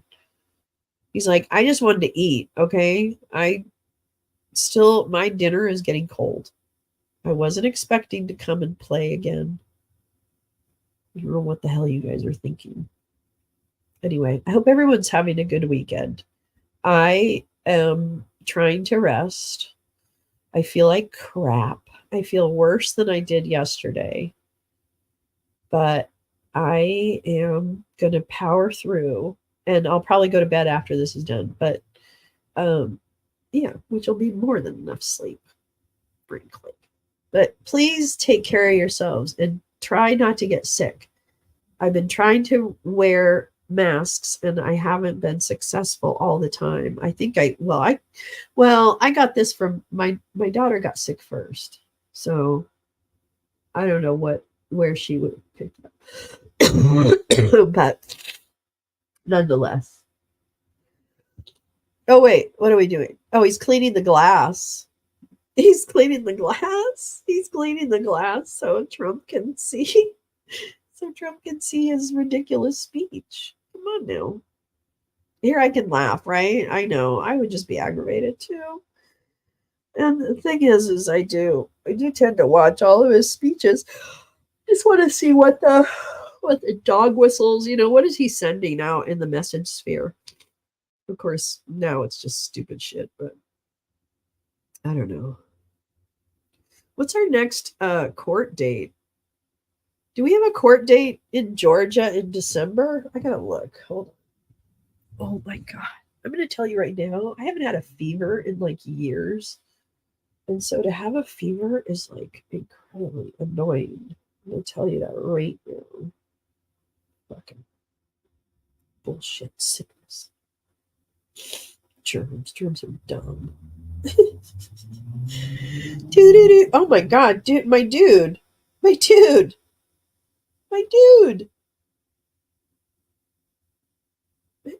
making you do this. Oh my God. Okay, so I rewatched People You May Know, the documentary today. It's so good, you guys. Oh my God, you guys, you have to watch it. If you haven't watched it, it's like I think I watched it on Prime and it was like $2.99 or something. But it's also on like YouTube for $4.99 or something. So really, it's so good. It's so good. It really, really, it's just so, even though it was made in like 2018 and 19 and 2020, like even though it has footage from all of those years, it is just so incredibly helpful to tie together some of the networks. So it's called People You May Know. I'm going to give the link because it's very hard to find just because it shares names with a lot of different movies. So a lot of movies are called People You May Know. So it's a little confusing. Hold on. I'll find it. Oops, I called them Poople You May Know. That's not going to work. Poop holes you may know. People, sorry. I'm a 12-year-old when I'm sick. I'm a 12-year-old. People You May Know. And it's the Cambridge Analytica / all the networks / CNP / all of that. And it's just incredibly so well laid out. Obviously there are still more questions and all that kind of good stuff, but it definitely is good. Now look at, see, you can't even find it. people you may know. But it is the easiest thing to find because some other movie comes up first. Hold on, darlings. Hold on, darlings. If I'm missing something, I'm sorry. I apologize. Oh my God. It's so funny. Like, why is that not coming up? Oops. Documentary. Hey, it's time for oh, here we go. Okay. It's an hour and a half. Super easy. Super easy. Here's the link. Here we go. Here's the link. I'm not listening to him anyway. Okay. That's the link to the documentary on YouTube. Again, you can find it on Prime. It's a little cheaper on Prime.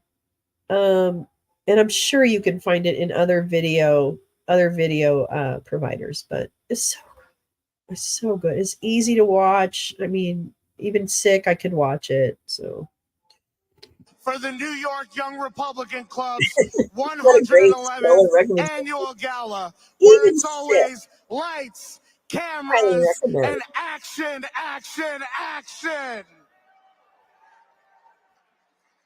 Oh, whoops. And without further ado, hope it works. It is my honor and privilege to introduce the winner of the Frederick Rene Couder Award by thanking him for all of his contributions to our great nation.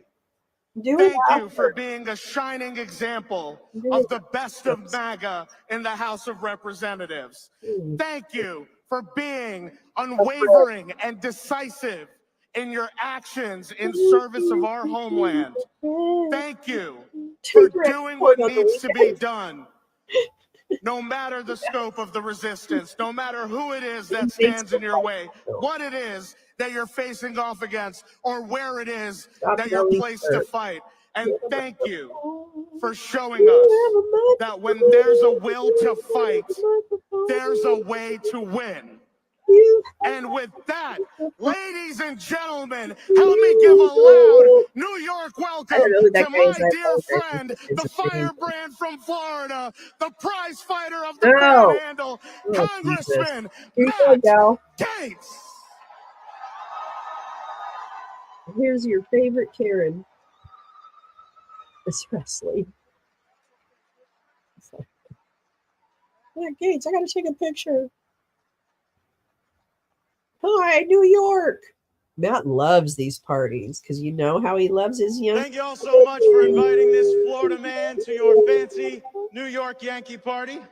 I spoke to this gala 2 years ago, but that was in New Jersey, which is different. Matter of fact, years ago when I spoke to this gala, I was the fill-in for Sarah Palin. And tonight, I'm the fill-in for my good friend and House colleague Byron Donalds. So I guess you could say I'm kind of like the Denny's of gala speakers. You never really meant to show up here, but we're going to make it a positive experience nonetheless. It's true. It's true. But I don't know if I love the trajectory. Sarah Palin was a governor. Byron Donalds, my fellow House member. At this rate, 2 years from now, I'm going to be filling in for Mike Lindell as he's interrupting one of his own commercials. You've met my shy wife, Ginger. Good. What can I say about my star of a spouse? She is beautiful, brilliant, talented, and she is available for booking January 20th, 2025, when Donald John Trump is historically and triumphantly inaugurated the 47th president of these United States. That pardon that I've been wanting so badly since 2021. I don't get invited to a lot of fancy parties in Washington, D.C., and when I am, I often look at the invitation with the skepticism that Joe Pesci's character should have had in Goodfellas. Oh, if I show up, I'll be a made guy. What could possibly go wrong? But just think of the MAGA talent we have assembled here. Steve Bannon, we've got Bernie Kerik, Boris Epstein, Vish Burra, Rudy Giuliani, here's Mike Lindell, President Trump, myself, all under one roof.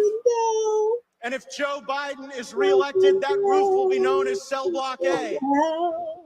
He's going to hell. He's going to hell. Rudy Giuliani is one of the greatest crime fighters who has ever lived in the United States of America. Okay. He took out the mob in New York. He took out the riffraff and the hoodlums. He put this city on his back to become an economic and political and cultural powerhouse. And if there were any justice in this world, they would never stop building statues to Rudy Giuliani in this once great city. The aliens take over. And Steve Bannon, got it. What can I say about my friend and mentor? I really think that War Room Prison Break is going to be the best lineup of the series. We had War Room Impeachment, War Room Pandemic. You were really ahead on that one. But with War Room Prison Break, you're going to be able to enter code Bannon at Birch Cold to directly contribute to Steve's release.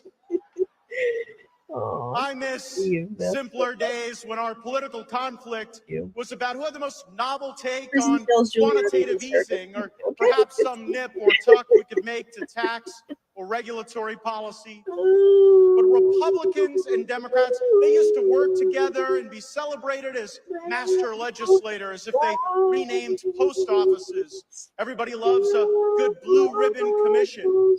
They had perfect families, perfect lives, even perfect hair. Not that there's anything wrong with that. It should be a requirement in American politics today. But authenticity, the sincere willingness to take risk to improve people's lives, is harder to find in Washington, D.C. today than Jamal Bowman during a fire drill. For decades, the waters in Congress were calm, but the American people were drowning in floods of debt, devaluation, offshoring of our jobs, amid endless war and despair. No bow tie. These are not simple days. We are at war. Our movement is under siege, and we need the toughest, baddest fighters we can find. YRC is. As New York Republicans, you live behind enemy lines, and you know what awaits our country if we fail. Oh, that's true. They're just raising taxes. They are destroying the dollar as an economic institution in the world. They aren't just creating new wasteful programs. They are terminating parental rights if you don't call your kids Sir. They're just growing government. They are trying to defeat President Trump in the witness box and the jury box because they know they will never be able to legitimately defeat him at the ballot box. It's true, I said. There is a reason. We love it. When President Trump says drain the swamp, it's because we know instinctively that the entire ecosystem needs disruption for something better to arise of the muck. Now, I'm a lifelong Florida man, and I know swamps well. To build golf courses and subdivisions and outlet malls for all you New Yorkers, I've seen many swamps drained. And here's something I can share. The alligators and the snakes and the vermin, they don't really enjoy the process. As the water level drops, they thrash and hiss, rattle around like crazy. Now, I know I have taken a little bit of criticism recently.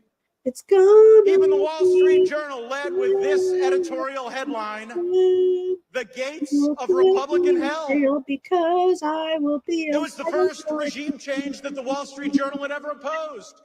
A first for them. But my crime wasn't opening the border or weaponizing the administrative state.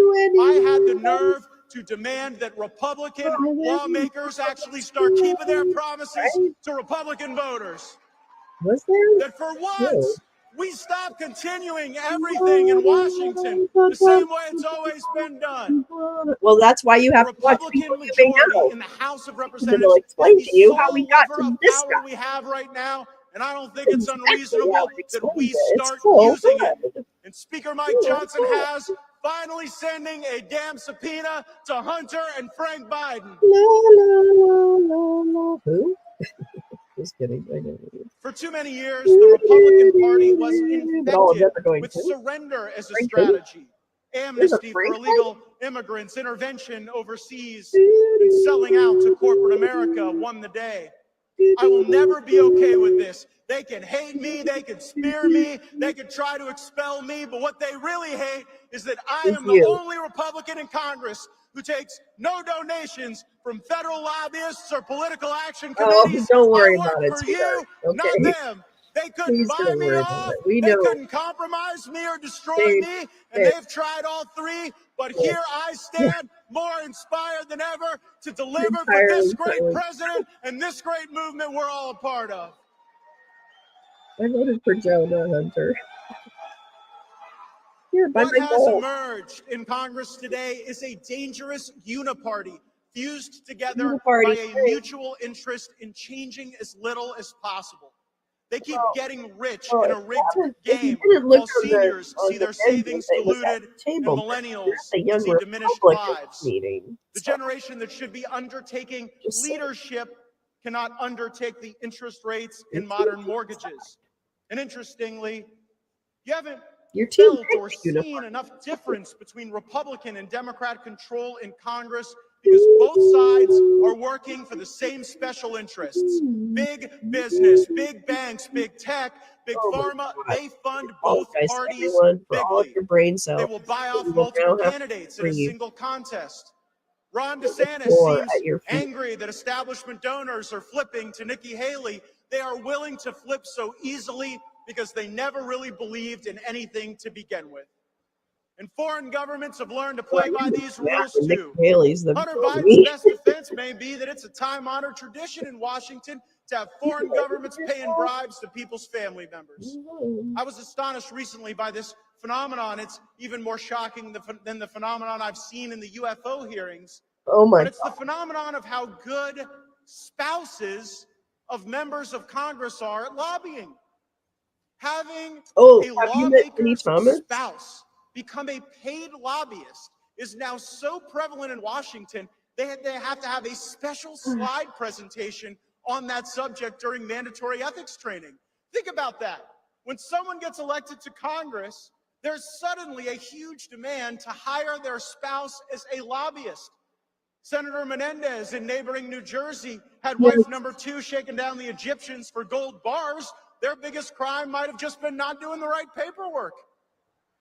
And now my colleagues want to negotiate with me. They grit their teeth for the hatred, and they want to raise the threshold on the motion to vacate as Speaker of the House. Well, I'll make this deal. We can raise the threshold on the motion to vacate when there is a lifetime ban on members of Congress and their immediate family from becoming lobbyists or registered foreign agents. You play for our team or theirs, no entering the transfer portal. They don't have to say anything. I still remember when leadership had their first intervention with me, they said I lacked patience. I felt they lacked courage. And now one of them lacks keys to the Speaker's office. Ooh, Nelly. To my colleagues, these jobs we have, they aren't worth having if you're not willing to say a simple word. No. No authorizing programs which have been corrupted like FISA. No, we aren't going to keep funding Mayorkas if he doesn't secure the border. We're not going to authorize a military that wants to be a drag show performance troupe that loses wars on the side. We are not going to send money to a dispute over which guy in a sweatsuit runs Crimea. We aren't spending one more taxpayer dollar on CRT or DEI or pronouns or protests. Well, that's actually diversity, equity, and inclusion, and it's actually a the Republican Party is the only vehicle available for our uses in the mission ahead. And you, as battle-hardened Republicans of New York, know how America's story ends if we fail. Importing the third world's problems to slum it on your streets is rotting the Big Apple to its core. And just look at who the Democrats have given us as their standard bearer. Joe Biden. In the words of America's greatest president, they aren't exactly sending their best. Joe Biden is too old and too corrupt to be president. If you are as old as Joe Biden, you should be grandfatherly. The sweet type, not the scratch and sniff weirdo type. Here's the thing. And if you're as corrupt as Joe Biden, you better inspire us and look like a Kennedy. Oh, okay. Less than a year from now, America has a choice to make: kid of a dude who greatness or decline. I look around became this city right? and I But see it's the fingerprints of President Trump everywhere. The Trump Tower, Trump International Hotel, Central Park Skating Rink, the Plaza Hotel, some of the greatest assets in the world. And how has New York rewarded this great man? By trying to bankrupt and imprison him. And why has this been the left's response? It is because they seethe at the thought of greatness. They are the political party that considers Kamala Harris an intellectual, John Fetterman a senator, and Lizzo a sex symbol. Look at how they treat our great nation. Everything is in downgrade, from the Senate dress code to the freaking dollar. The APR on every major American credit card is skyrocketing as Joe Biden soils his pants on the way to meet the Pope. Inventories of brand new stuff. Yeah. You get a statue in this country if you die of a fentanyl overdose, but if you lead a revolution, write a constitution, your statue gets torn down and used as scrap metal. They don't want to make America great again because they don't believe America was ever great. That is the difference between the people in this room and the leftists outside who will return home to an air fryer recipe for one lonely soul. Our heroes are Davy Crockett, Theodore Roosevelt, Thomas Jefferson, Donald Trump. Their heroes are George Floyd and Dylan Mulvaney and Anthony Fauci. It is why we have no choice to elect Donald Trump, the next president of the United States. He more than anyone knows that you have to fight. You have to fight like hell to return this nation to our glory. Our nation's decline is because too many Republicans have been derelict in their duty. Politics is choose your fighter time. I know who I want fighting for me and America and all of you. The greatest president we have ever known. I will fight for this man. I will put it all on the line because I see how hard he fights for all of us. God bless you. God bless the great Empire State. God bless the greatest mayor who has ever lived, Rudy Giuliani. Let's go get him. The greatest man. The greatest man? Like, great? Like what? Right? Howard Dean. This is Howard Dean moment. Yeehaw! And and okay, well, that's interesting. All right, folks. Okay, no. We're getting to the moment we've all been waiting for. The moment right now, motherfucker. But before we do that, nope. There is something I do want to bring up. No. When President Trump becomes the 47th president, no. He's going to have a lot of challenges ahead of himself. Massive inflation, the fentanyl crisis, the border, the war in Ukraine, and peace in the Middle East. But what I hope is the first thing on his agenda is finding out if Michelle Obama is a boy or not. You're just horrible.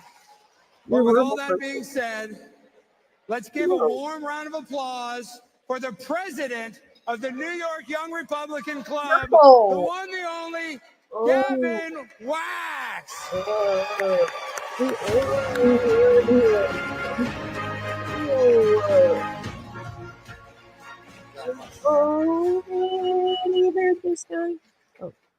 Ladies and gentlemen, honored guests, dignitaries, and of course, President Donald J. Trump. It is, to put it mildly, the honor of a lifetime to be hosting all of you here today for the New York Young Republican Club's 111th annual gala. I know. Yeah. Now this is more than just a magnificent ballroom that we find ourselves in. This is a site of great political importance. Now some of you may know this, but some of you may not. But way back in 2016, it's a Cipriani's, okay? A certain woman, or rather, a certain crooked woman, a woman who will never be president, addressed a crowd in this very room from this very stage. Oh my God. Are you getting The day was September 9th, 2016, roughly 60 days before the presidential election. And that oh so crooked woman was none other than Hillary Rodham Clinton. Oh, well, thanks for saying her whole name, bitch. She told the crowd that you could put half of President Trump's supporters into a so-called basket of deplorables. It was a revealing moment. It was a moment that captured the essence of our nation's rotten, corrupt, and out-of-touch political elites. But more importantly, it was also the moment that helped set the stage for the greatest political upheaval in American history. 60 days later, President Trump would achieve the impossible, what all the pundits and commentators and consultants never thought he could do. President Trump broke the blue wall. He won states that Republicans have only dreamed of winning, and he completely ushered in a new populist political realignment. And all of this was done while delivering a decisive electoral blow to one of the most corrupt and sinister figures in American politics. We'll make it as far as we can. Because of that win, President Trump ushered in one of the greatest periods of economic prosperity and world peace that our nation has ever known. Really? And in many ways, how it started from this very spot, in this very stage. Did you check the Pew Charitable Trust report on the tax cuts that he made, and actually that proved that the tax cuts actually increased taxes on middle-income workers? A city he walked the streets in, a city that he left an indelible mark on. From the beautiful and ever iconic Trump Tower on Fifth Avenue to Central Park's Woman Ice Skating Rink, or even down the block to 40 Wall Street. Almost every corner of this city, from Manhattan to Queens, has played a massive part in the life of President Donald J. Trump. A life that predated politics, a great life, a life that he gave up to fight for what he believes in. You're gonna lose that building. You're gonna lose. It is undeniably an American story. So to welcome him back to his hometown, back to where it all began, is truly symbolic. Because make no mistake about it, the Trump movement is truly a New York movement. And you will never understand President Trump or his movement unless you understand New York. But sadly, the city that we all love is a city in decline. President Trump knows it. We all know it. We see it on the streets. We feel it in the air. The crime, the drugs, the homelessness, the trash, the corruption. It has become inescapable. The city of dreams has become a city, a symbol for the vessel for the American dream has now become a dumping ground for all the world's problems, made worse by a weaponized and insincere form of left-wing compassion. In many ways, the decline of New York City is reflective of the decline of America. A decline that President Trump has consistently warned about for decades. He called out deindustrialization, the globalization, the forever wars, and the ineptitude of our political class long before ever doing so was in vogue. And this very decline is what President Trump successfully reversed during his administration, despite all the odds. We went ahead. President Trump is once again fighting for this country, fighting for all of us, attacked from all sides. And the entire system is throwing its full weight against one man and one man only. And I can tell you, it isn't the guy in high-heel boots who's down by 60 points. I wouldn't worry about him. No, they are scared of one individual and one individual only, and his name is President Donald J. Trump. Vivek will. Everything else is a sideshow, a distraction, and frankly, an insult. Because nobody has the fortitude, the force of will, the determination to rise to the occasion, fight back against every punch they throw, and still come out on top winning. He can't be broken. And let me just say, President Trump's authenticity and loyalty always shines through, even in the darkest of times. Really? Here he is tonight, spending an evening with members and supporters of this organization, an organization that has routinely and consistently under my leadership stood by President Trump. Wow. Mr. Trump, I love you so much. On November 15th, 2022, just hours before President Trump formally announced his re-election, this club boldly came out with our endorsement of him, making us one of the first organizations in the entire country to endorse him for re-election. Were there ever hecklers? No, I don't think at this one, because it's expensive to get attacked, in. We were criticized, we were lambasted, you name it. The hit pieces from the fake news followed. But we endorsed when many thought that President Trump was done for. We endorsed him when it seemed like the chips were down. Because we weren't trying to pick a winner. We truly believed in President Trump. And you know what that's called? That's called loyalty. And when President Trump When President Trump. And when President Trump called on his supporters to rally against the politicized prosecution and persecution of him by this incompetent and derelict district attorney, this club answered the call. Well, no, she's very good. We rallied more than 1,000 people on less than 3 days' notice in the middle of the work week to some cold and dingy, desolate park in Lower Manhattan outside of the courts. And there, we made our voices heard. You did? President Trump doesn't forget. He remembers his friends, he remembers his allies, and he remembers who was there for him when it counted. Because President Trump knows what everyday Americans know, that loyalty does matter. Loyalty to this country matters, and loyalty to the president matters. You made me sneeze. And that's why the people love him. That's why he can't be replaced. And that's why he can't be stopped. And that's why we need to get President Trump back to where he rightfully belongs in the White House. And as we head into 2024, let us be laser focused on our end goal, getting our rightful president back into office. Because under President Trump's leadership, only him and only him alone can we bring about an American national renewal. And since I know the deep state is listening tonight, once President Trump is back in office, we won't be playing nice anymore.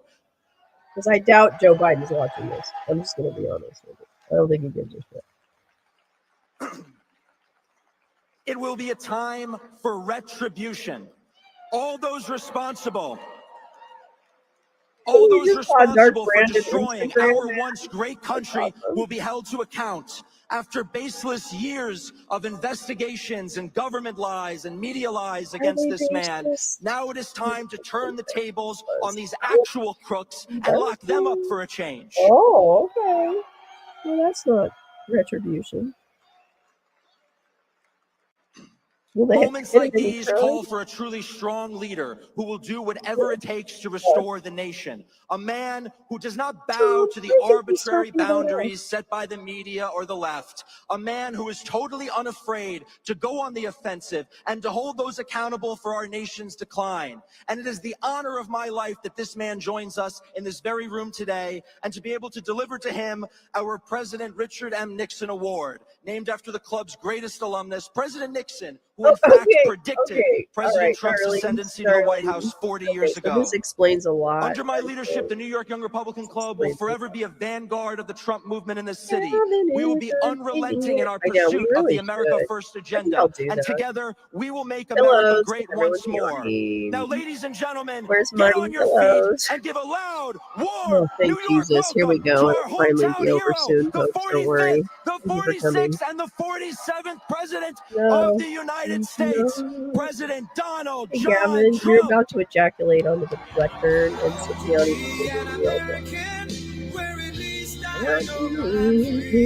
No, you don't. You forget him every day.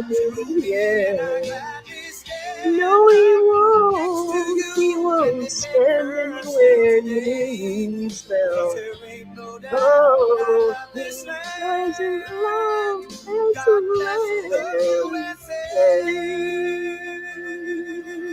I have to stand up for this entire soul.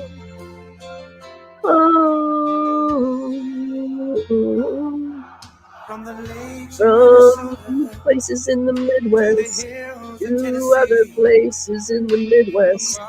Oh, not everywhere, except for all the people of color. Let's say vote for us. Don't forget about us. Cause they're full of aliens with lizard tails.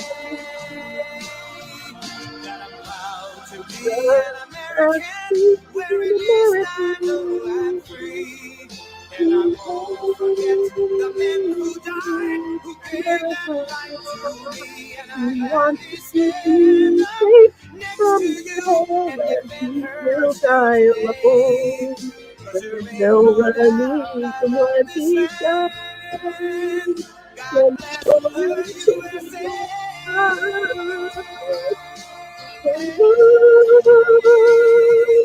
He's not proud. He's not proud.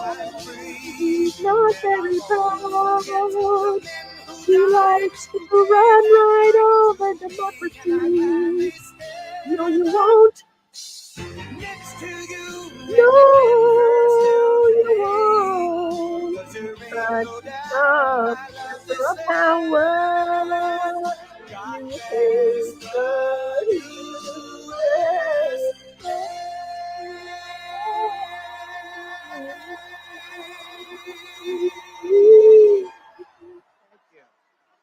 All right. I think I need a glass of water. Here's a glass, Al. You can stick up your ass later. Ooh. It was didn't orange man refuse to go to the cemetery in France. Henry Kissinger, yeah. Very special people, very special place. You've been I know Wall Kissinger. Street very well for Do you? a lot of years working here, owning How about property Deutsche on Bank? Wall Street and being in this How about that great city that's former professor you paid $1 million to lie for you on the stand in New York? happening. But it is great to be back in New York, and it's Remember a that? true honor to address the oldest and largest young Republican club in the United States. I mean, isn't that basically the only one? I mean, I know there's more. I want to express my tremendous gratitude to all of you for I being put on a one tie of the very tonight. I first look very organizations in the strapping entire in nation my to endorse my 2024. Doesn't it sound good? Now it's happening. It's happening. It's happening all right, honey bun. We shouldn't have had to wait this long, but things like that happen. Things like that happen. But when we were at 4 years and we were fighting because we had a rigged election like nobody's ever seen before. No, you didn't. And a lot of people thought it could happen maybe sooner, and it should have happened sooner because of what they did. I'm trying to eat my creme brulee. Cheaters like nobody's ever cheated before. get another Third world country. But now the time is here, and we're going to do it. We're going to do it right, and we're going to find out what happened then. But more importantly, we're going to take our country to new levels that nobody would have thought possible. You know what is happening? When you're looking That's at what's right. happening Pepper says today. flippening is Let happening, me motherfucker. especially thank your president, Gavin Wax. Gavin, that was an excellent speech. That was an excellent speech. Excellent Wow. speech. My God, I just got a heart on listening to you talk about me. Oh my God, Gavin, meet me in the bathroom. Go, girl. Meet you under the table. I want to thank you and for your future wife, even though you haven't told her that yet. Whoa. Don't lose her, Gavin. Don't lose her. We cannot have you be depressed because we're going to take New York. And if you lose her, you'll be a very depressed person. You won't be able to do your job. So don't lose her, Gavin. But Gavin, for his outstanding leadership, along with Lee Zeldin, who did a fantastic job. It was a great run. Miserably. And he's endorsed us very early, a long time ago. And he's a with George fantastic guy. Santos. And the entire executive committee of this storied organization. With crime at record levels and hundreds of thousands of people living on the sidewalks and streets, and with illegal aliens invading our city and state like nobody thought possible. Did anybody think this was even possible? I believe we have a great chance of winning New York, Rudy. I think we have a great chance. Greatest mayor in our history. Greatest mayor in our history. Wait, who? Oh, is Rudy By the way, there? his crime, when he took over New York, the crime was Is Rudy even there? almost as bad. I can't be worse than this, Rudy, can it? I think. Oh, he is I there. want to say it was worse, but I don't think it can be worse needed than a free this. You're meal. going to have to tell me about that. But it was bad. And he and the man sitting right next to you, a very special. Rudy Stand is up, wearing a Rudy. Stand up, wire.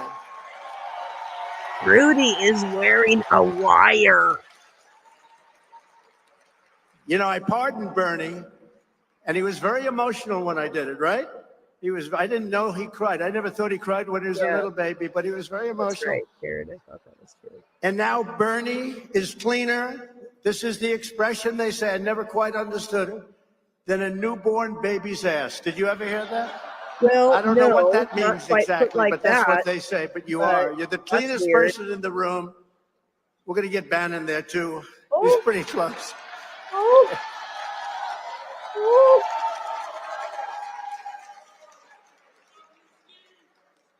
But Lee Zeldin, all of you people that have been so incredible, and everyone in the room, we are going to give all the resources that you need. We have a lot of resources. You know, we take in millions and millions of dollars a week from people, average $61. Can you believe that? $61. And we're taking in numbers that nobody's ever seen before. That's like a poll. When you think of it, that's like a poll. And you also paid your lawyers with some of that But we're money. going to give you all the resources you need, Gavin and You Lee paid your and witness everybody with some that's of that working on money. it. And Rudy, you have to work. They It love was you in reported the city, today Rudy. They love you. that the money that he paid his witness. And if we win New York, and likewise, we're going to put a heavy play on New Jersey, Virginia, and a few other states that people say, gee, I don't know if you can win. He's not going to win shit. And we win the election very easily, very, very easily. If we win New York, it will counter all of the cheating that will go on because we have to catch them. And we have a congressman sitting right there who's got his eye on it. I want to thank who's that? A lot of senators that are here tonight, but a couple in particular, U.S. Senator J.D. Vance, a friend of mine. He's done a great job. Really? Is Peter there? I endorsed him. He went from 5th place to 1st place, and he's been a really tremendous senator, and another one that I was really honored to endorse and help, and he's been an incredible senator, and I got to listen to part of his speech. Roger Marshall, he's been fantastic. Roger, thank you. Great speech, by the way, Roger. Doesn't believe in abortion. You are a good speaker. I know that from impeachment hoax #1 and impeachment hoax #2. You know that? I said, who's that guy? He's made some good speeches. That's why I liked you. That's why we have that relationship. Very special that you did that. But thank you very much for everything. You really have done a great job. Thank you. Also, Representative Corey Mills. Thank you, Corey. Stand up. Mike Collins. Thank you, Corey. Mike Collins, wherever you may be, Collins, Mike. whoever you are. You know, they say there's 2,500 people here. There's about 5,000 people outside. Is there 5? Paul Gosar. Paul, thank you very much. Wall Street, there's 5,000 people. That's good crowded. job, Paul. Wow, And let me Paul has tell to you fight about his very people liberal standing family outside all on the Wall time. I Street. don't It's know. very narrow. But Paul wins. There's not a ton of space outside. And you heard the real Matt Gaetz tonight. That's the real Matt Gaetz, not room right? for 5,000 on the street. That was great, Matt. Gosh, Matt. You know, they have a big deal going on at Mar-a-Lago right now. They have 1,000 people for a friend of yours. You know what's happening. They all think you and I are supposed to be there. But we're very happy being right here for Gavin and Lee and everybody else. And Ginger, you are such a good addition. You're keeping him grounded. It's so nice to see this. But you are really a fantastic woman, very smart woman. Another one who has done an unbelievable job. I watched her run over the head of Harvard, the head of Penn, the great old Wharton School of Finance. Elise Stefanik. Elise Stefanik. Thank you, Elise. What a job she's done. You know, I watched the way she's very smart. I watched the way she was asking the questions. She doesn't know how to pronounce it. They were asked in a very complex way. And these women, who I guess are smart, but boy, they were super dumb answers, weren't they? Oh. But they were asked in a very complex way, and these people had no idea what the hell they were doing. I said, you know, I think she's got to lose her job. I guess they're all going to be losing their job. I think it was Megyn Kelly, right? But 1 down, 2 to go. Oh, Nancy Marks. There's many more out there like that. And I don't get it. I don't know why there would be. Karen. That's A special person is in this room tonight because former Mayor Rudy Giuliani did the greatest job. He was the greatest mayor in the history of the city. It was safe. It was prosperous. What's this all about? What's Rudy up to? Right, Rudy. Special guy. Rudy's wearing a And he fought like hell. And by the way, did a hell of a job. He was out there. He was fighting.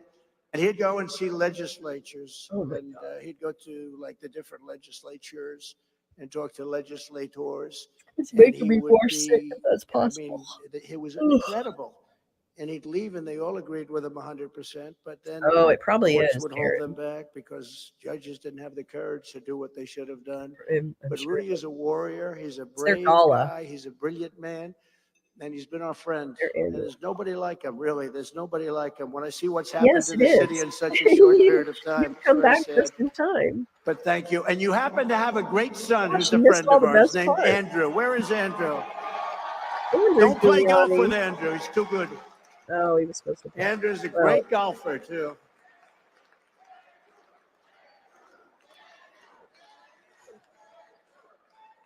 Andrew's a great, great young guy who really ran a very good race. You know, when he announced, a lot of people weren't thinking you were going to get the numbers you got. And then immediately he went over with Lee and they worked together beautifully. It was a beautiful thing to see, Andrew. Thank you very much. Also, former New York City Police Commissioner, when we had real safe city. We had a real safe. Bernie, stand up again, please. Bernie, come on now. Show everybody what you look like. Turn around for everybody. Let them see you. Thank you, I want Bernie. to show my girl Great off. job. New York City Council member, Ina Verenkopf. Where is Whatever Ina? her name Where is. Ina? I don't know who she is. Where are you? I want to see Ina. I hear so much about her. I read so much about her. Is she still the, what the hell is she doing so far back? Come up here. I want to see you. God. Come up here. Come up here and turn around. I'm reading all about her and how incredible. You do a great job. I think, are you the only Republican still on city council? Just come here. Ooh, this is gross. This is disgusting. Don't fall. Joe Biden has taught us it's not good to fall. Thank you, darling. That's why I wanted to see her. Okay, that's great totally job. Disgusting. Very popular. That's the most disgusting thing. Very, very popular. Bo Hines is here. He's going to be a congressman very shortly. Bo Hines, thank you. DC Drano, where's Rogan? Rogan O'Handley. Where is Rogan? Oh, he's so good to me. Thank goodness he's on my side. Oh, man. I would hate to have DC against me, right? No. But Rogan, thank you very much. A great special. Let me give you a ride. J.R. Majewski, somebody that the deep state did some really bad things to, but we stuck by him. He's a hot. We stuck by him, and I want to touch her. J.R., where's J.R.?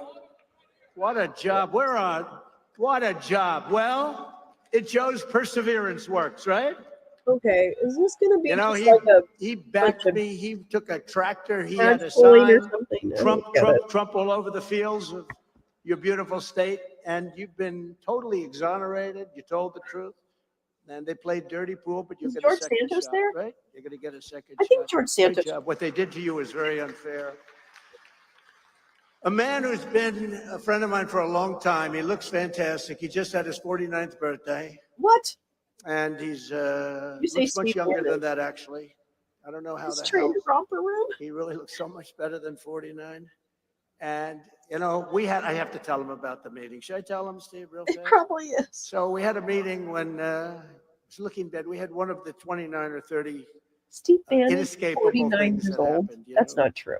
We had the John McCain There's incident. no way that's true. That I want to see the one who was in court.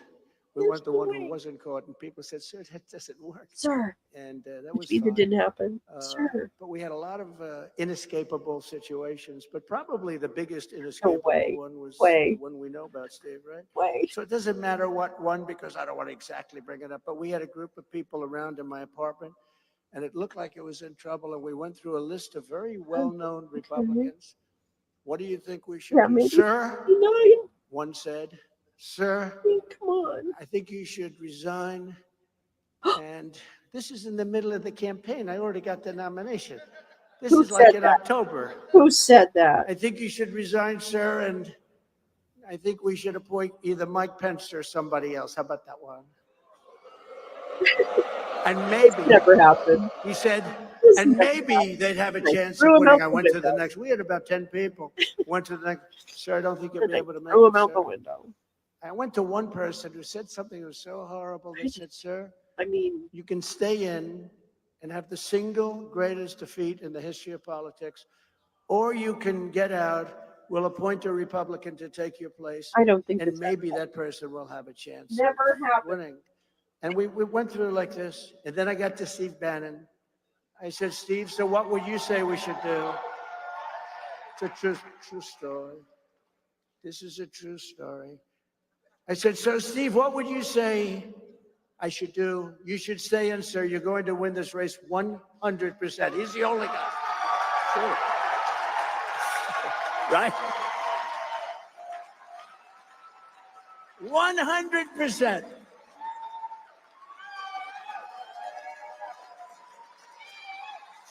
True story. It's a true story. He said 100%. I said, that guy's the greatest bullshit artist I've ever heard. I don't know if he believed it, but boy, did he say it. And he was, I think he was convinced. Steve, did you really believe that? Well, pig brains and He said, yes, I believe him. But he was the only one in the room, right? And then I made my decision. I said, look, here's the way I look at it. If I get out, it would be historic.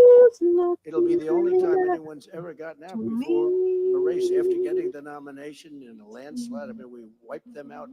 We started with 18 and I know, 1 out, 2 out, 3 Thanks, out. Joe. Thanks, Judy. And, it was a great campaign.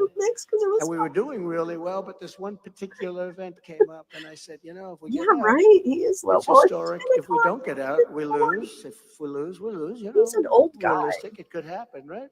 Can't make It's not that big. It's big. It's horrible, but it's not historic because somebody always loses a little bit, right? I didn't like the concept of it, but the other was much. So I said, we'll stay in.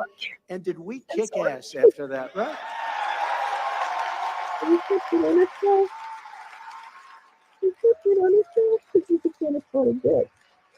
Yeah. And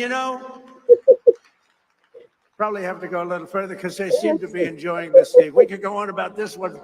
But the next day, or very shortly thereafter, we had the debate. Starring Crooked Hillary Clinton, who I don't call Crooked anymore because I use the name now for He does. Now we call her Crooked beautiful anymore. Hillary. She's a She beautiful can woman. sue him for defamation. Now I want to use that name because it's more appropriate. Which is better, Sleepy Joe or Crooked Joe? I like Crooked better. What do you like better? Ready? A poll, a free poll. Crooked Joe or Sleepy Joe? Or Stupid Joe. I may have to change it back.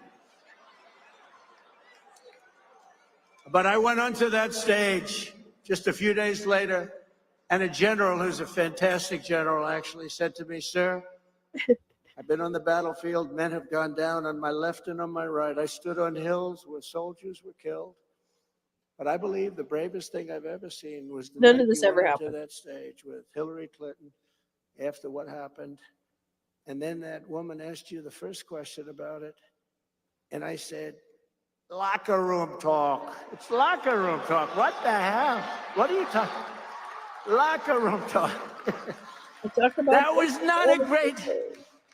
I'm going to guess that he has not grabbed a pussy. And I dropped 11 points. And Vox Plasmeter. 11 points. And then after the debate, I went up 13 points. You remember that? I went boom, boom.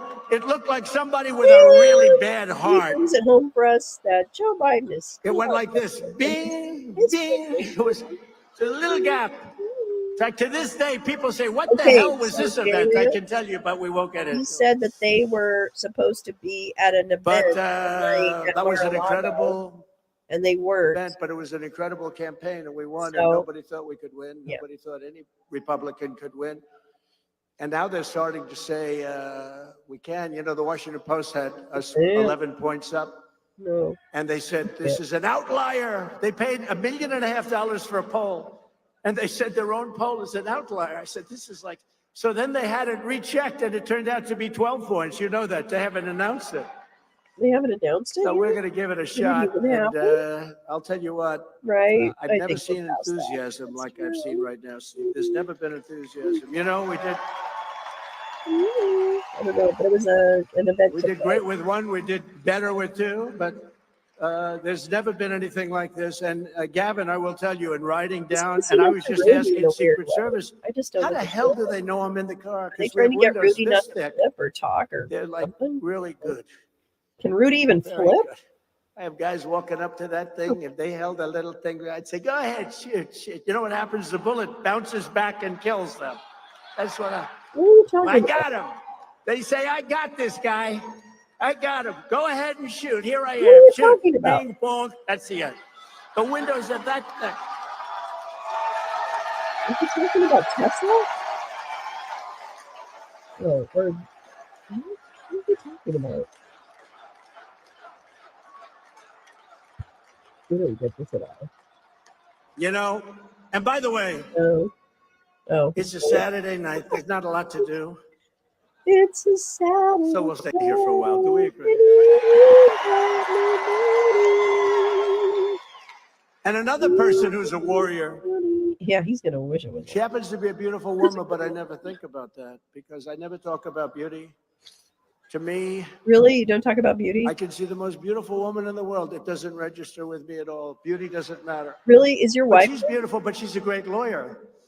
And she's been a tremendous protector of a lot of very important people. Are and you she's talking done an about incredible Alina job, Haba? and she has tremendous courage. You know, I have these high-priced lawyers, and they're fine, but they go out and I say, go speak to the press. And, you know, you have these animals out there. Oh, there they are, right up there. Oh. You have these animals out there. They're vicious animals. They're not up there, bitch. And these high-priced guys, you know, they're beautiful guys, nice, beautiful suits, everything, nice pay. A lot of money to these people. Go out and speak to the press, sir. They're fucking. I'd rather not. Oh, they're fucking all right. And she goes, I'll do Oh, it. they're fucking. And she goes out there. She's fierce. She's Oh, a fierce yeah. person. And she is And faking it. we appreciate it. Oh, Alina oh. Haba. Oh, Jesus Christ. Alina. Big fucking piece of She meat. says, I'll do it, sir. I'll Oh, do it. And she God. goes and she makes the news every Can you night. imagine? He's probably like sweaty. Oh, God. She makes the news every night, screaming at these maniacs. Alex Bruzewicz, He probably who has like wants been you to say incredible. stupid Where's things Alex? to I him. want to see him. Alex Like Bruzewicz. say like gross things like Where are you, Alex? toddler or something. Thank you. What a job you've done. Jesus. Between you and DC Drano and Alex Stein. She looks so And miserable. Jack. Where's Jack? The crowd. Where's Jack? Where is he? Jack, I want to see you. Yes. Oh my God. Great job, Jack. Thank you. What a job you do. You know, we have an incredible thing. We're always talking about the fake news and the bad, but we have guys, and these are the guys who should be getting Pulitzers. You know, we're suing the Pulitzer organization. Are you what? And we're suing them because they gave the Pulitzer Prize to people that reported on fair and accurately Russia, Russia, Russia, but it turned out to be totally false. And even they admit now it was a scam. Well, so we no, say, you know, we're actually suing them, Lolo right, Boris? report. We're suing them, and I hear we're doing very well. They haven't got a response. We're Well, then saying you're not we're doing very demanding well. that the Pulitzer Prize be taken away from these people that got it Oh my God. because they were wrong. The You're gonna ones spend that money on that? should get it are also here, many of them.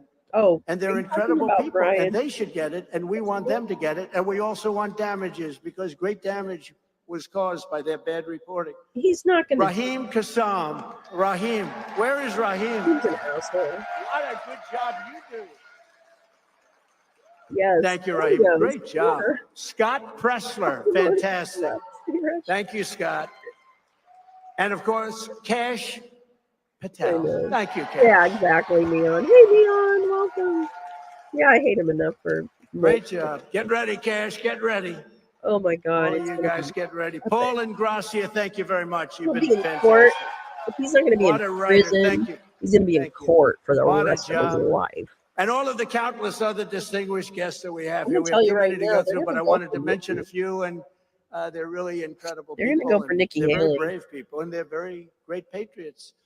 11 months from now, each of you will vote in the most important election of your lives. It's the most important election. Definition of frivolous. I used to say 2016 was Wait, the most what did I important miss your election, sleeve? but Do you have a sleeve? this is far more important. You know, we had a border problem in 2016, but see it was minor by comparison to this. And I ran the campaign on the border and I won, but this is far greater. And in 2020, I kept saying to my people, I want to talk about the border. They said, sir, we don't have a problem. You straightened it out. I said, that's good. I Sir. want to tell them that. He said, Never nobody wants to happened. listen to that, sir. You straightened it out.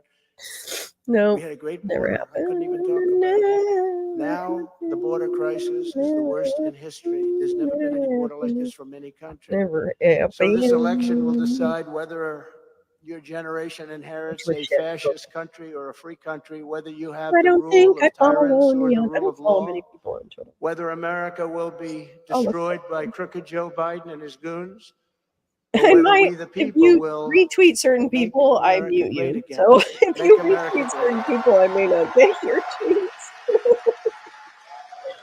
But that's just me. That's just me. Which I think is the greatest phrase in the history of politics, don't you think? No, I think so. Ronald Reagan had "Let's make America great," so it was different. Somebody said, "Oh, but Ronald Reagan." No, he didn't. He didn't. Number one, it wasn't a big deal with him. But he had "Let's make America great," which is okay. But make America great again. How powerful is that? MAGA, MAGA. I tell that to Biden. I say, You Joe, told that to Biden? when he gets Did you up, tell that? we've got to stop the MAGA extremists. Yeah. Did you tell him something? I'm extreme about making America great again, right? We're extreme. They can't get away. They can't get away. It's such a great.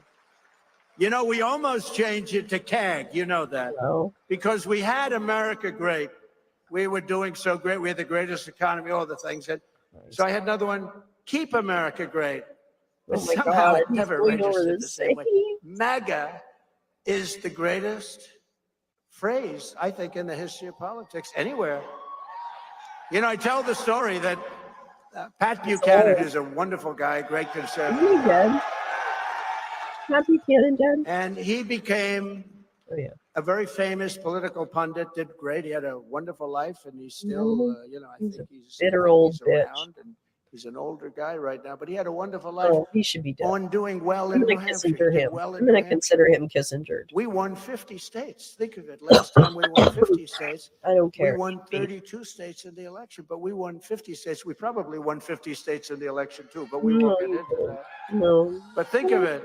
No. This is the greatest movement in history. No, When you look outside and you see thousands of people, when you see us coming down, I was about to say that you can see Pat the Buchanan, people famously were happy going and wild. Somebody in my car said, you know, you can win New York. The people are going wild. And I said, how do they know it's even me in the car? Because you can't tell.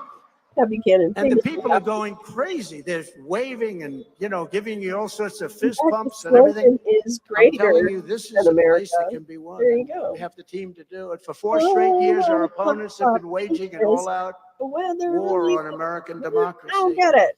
They tried to overthrow the duly You're elected gonna throw me off. president. Thank you very much. With one hoax, witch hunt, and EO, abuse of power 1, 3, after another, 8, one 4, after another, 8. right? All of the different EO, things. Mueller, we had Mueller to and take care of. in We that, had more than anybody. And think of it, we had all of that Donald going on. Trump And still, people, I was reading today, some people, many people a consider this to be one of the greatest EO, presidencies. All of the many things he did. Greatest tax cuts in history, rebuilt our military, defeated ISIS, Space Force. 13848. We did so much. We became energy independent. We were soon going to be energy dominant. Well, I'm gonna keep him. Then they rigged and stole the election of 2020. And since Biden got in, he has been weaponizing government against his political opponents like a raging third world tyrant. That's what he's been doing. He looks like an innocent guy. I actually don't really know that it's him. Because I know the people that surround him. I think it's them. What are you talking about? And he's a perfect vessel. He's so good. Cool. They love him because he has no idea what the hell he's doing. He has no idea where he is. He can't put 2 sentences together, and he can't get off a stage. He can never find his way off the stage. He does this. You know, like this stage has a stair there, a stair He here, always looks to stair see here, where the stairs are. or you could jump off He the doesn't want to be front. like Joe Biden or at all. Like The guy can't. question. But to show you how dishonest the press is, I don't give a shit about where he was. until I got indicted, I was pretty nice to him because I have great respect for the office of the presidency. You don't mind if I go off teleprompter, Steve? So much. Shit, here we go. Because I have so much respect for the office. So I wasn't really hitting him. In fact, some people said you could hit him harder. I said, no, he's president. I don't want to hit him that hard. And once I got indicted the first time. Really? Is that when? Second, third, fourth. Is that when? And then they were going to do 2 more, and they called in, we're going to indict this guy into office. Stop. Don't do him. Don't do him. And I could be indictment proof right now. You know, I don't think they can do it, Sid. I don't think they can do it. But they stopped it. They heard about it. I think they sent their biggest people. Don't do it. Local DAs, all controlled by the White House. Local attorney generals. Really? State attorney generals. Wow. And what's happened is, since the indictment, the gloves are off. It's just, you know, you can't do any worse than this. I got indicted first time in history. First time in history.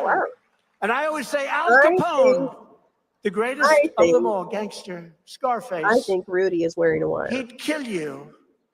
He'd kill you, Mr. Congressman. Rudy cannot go to prison. If he thought you was smiling. He was a mayor. He was an AG. You were smiling at him. He cannot. In a way that he thought was mocking, because he was, you know, a nasty person. He would kill you. They want to go. He would kill many, many people. He was probably the greatest gangster of their them all. party bus. He got indicted one time. I got indicted 4 times. Scarface. Not a very nice person. He says the same shit every time. But many people that are, you know, major criminals, very few have had an honor of being indicted 4 times. I'll tell you one thing. I'm the first guy that ever got indicted whose poll numbers went up. Nobody. That's a. It's the ballroom. Who the hell gets indicted, Matt? And their poll numbers went up, and I don't mean went up. I mean like a rocket ship, because the people get it. They get it. But crooked Joe Biden's Banana Republic ends on November 5th, 2024. Those are holiday cards in the mailbox. It's a good one. And you've been seeing what's going on. In the past few weeks, the radical left Democrats and their fake news allies have unveiled their newest hoax, that Donald J. Trump and the Republican Party are a threat to democracy. Do you believe it? He's going to talk about the dictator This thing. is their new line, you know. It's, here we go again. Russia, Russia, Russia. Mueller, Mueller, Mueller. Ukraine, Ukraine, Ukraine. They have a max capacity of 850. They don't talk about the fake Pfizer report signed. They have a max capacity of 850. But no, I'm not a threat. I will save democracy. The threat is crooked Joe Biden. Elliot Spitzer. Oh, God, yeah. And they think that the threat to democracy, and that's what it is. It's a hoax. It's a new, we call it now, the threat to democracy hoax. Because that's what it is. These guys are so good with misinformation, disinformation. These guys, you know, Americans. You know that's it, right? There is a slight difference. If you want, we can talk about it, but let's not bore the audience. No, let's not. Misinformation. You know that, Bannon? Misinformation and disinformation. It's like all of the prisoners that are coming out from all over the world in jails and prisons. So people say, why do you say jails and prisons? Because there is a slight difference. Well, there's also a difference in dis and mis, right? And all of these hoaxes, and all of them have been created. This is all they do well. They are sick people. They don't care about our country. They should spend the time on China, screwing us on trade. And we would have the greatest country. We would have the strong. If they use that genius, that sick genius, they could do some wonderful things, but they don't, because they're sick. Oh, interesting. They think the threat to democracy hoax will save Biden from having created the worst inflation in our country's history. Oh, actually, it's a fragile economy that may soon end in supply much like side economics and shit like that if you want. I mean, but we are very, you're very getting into some anti-capitalism territory there, my friendo.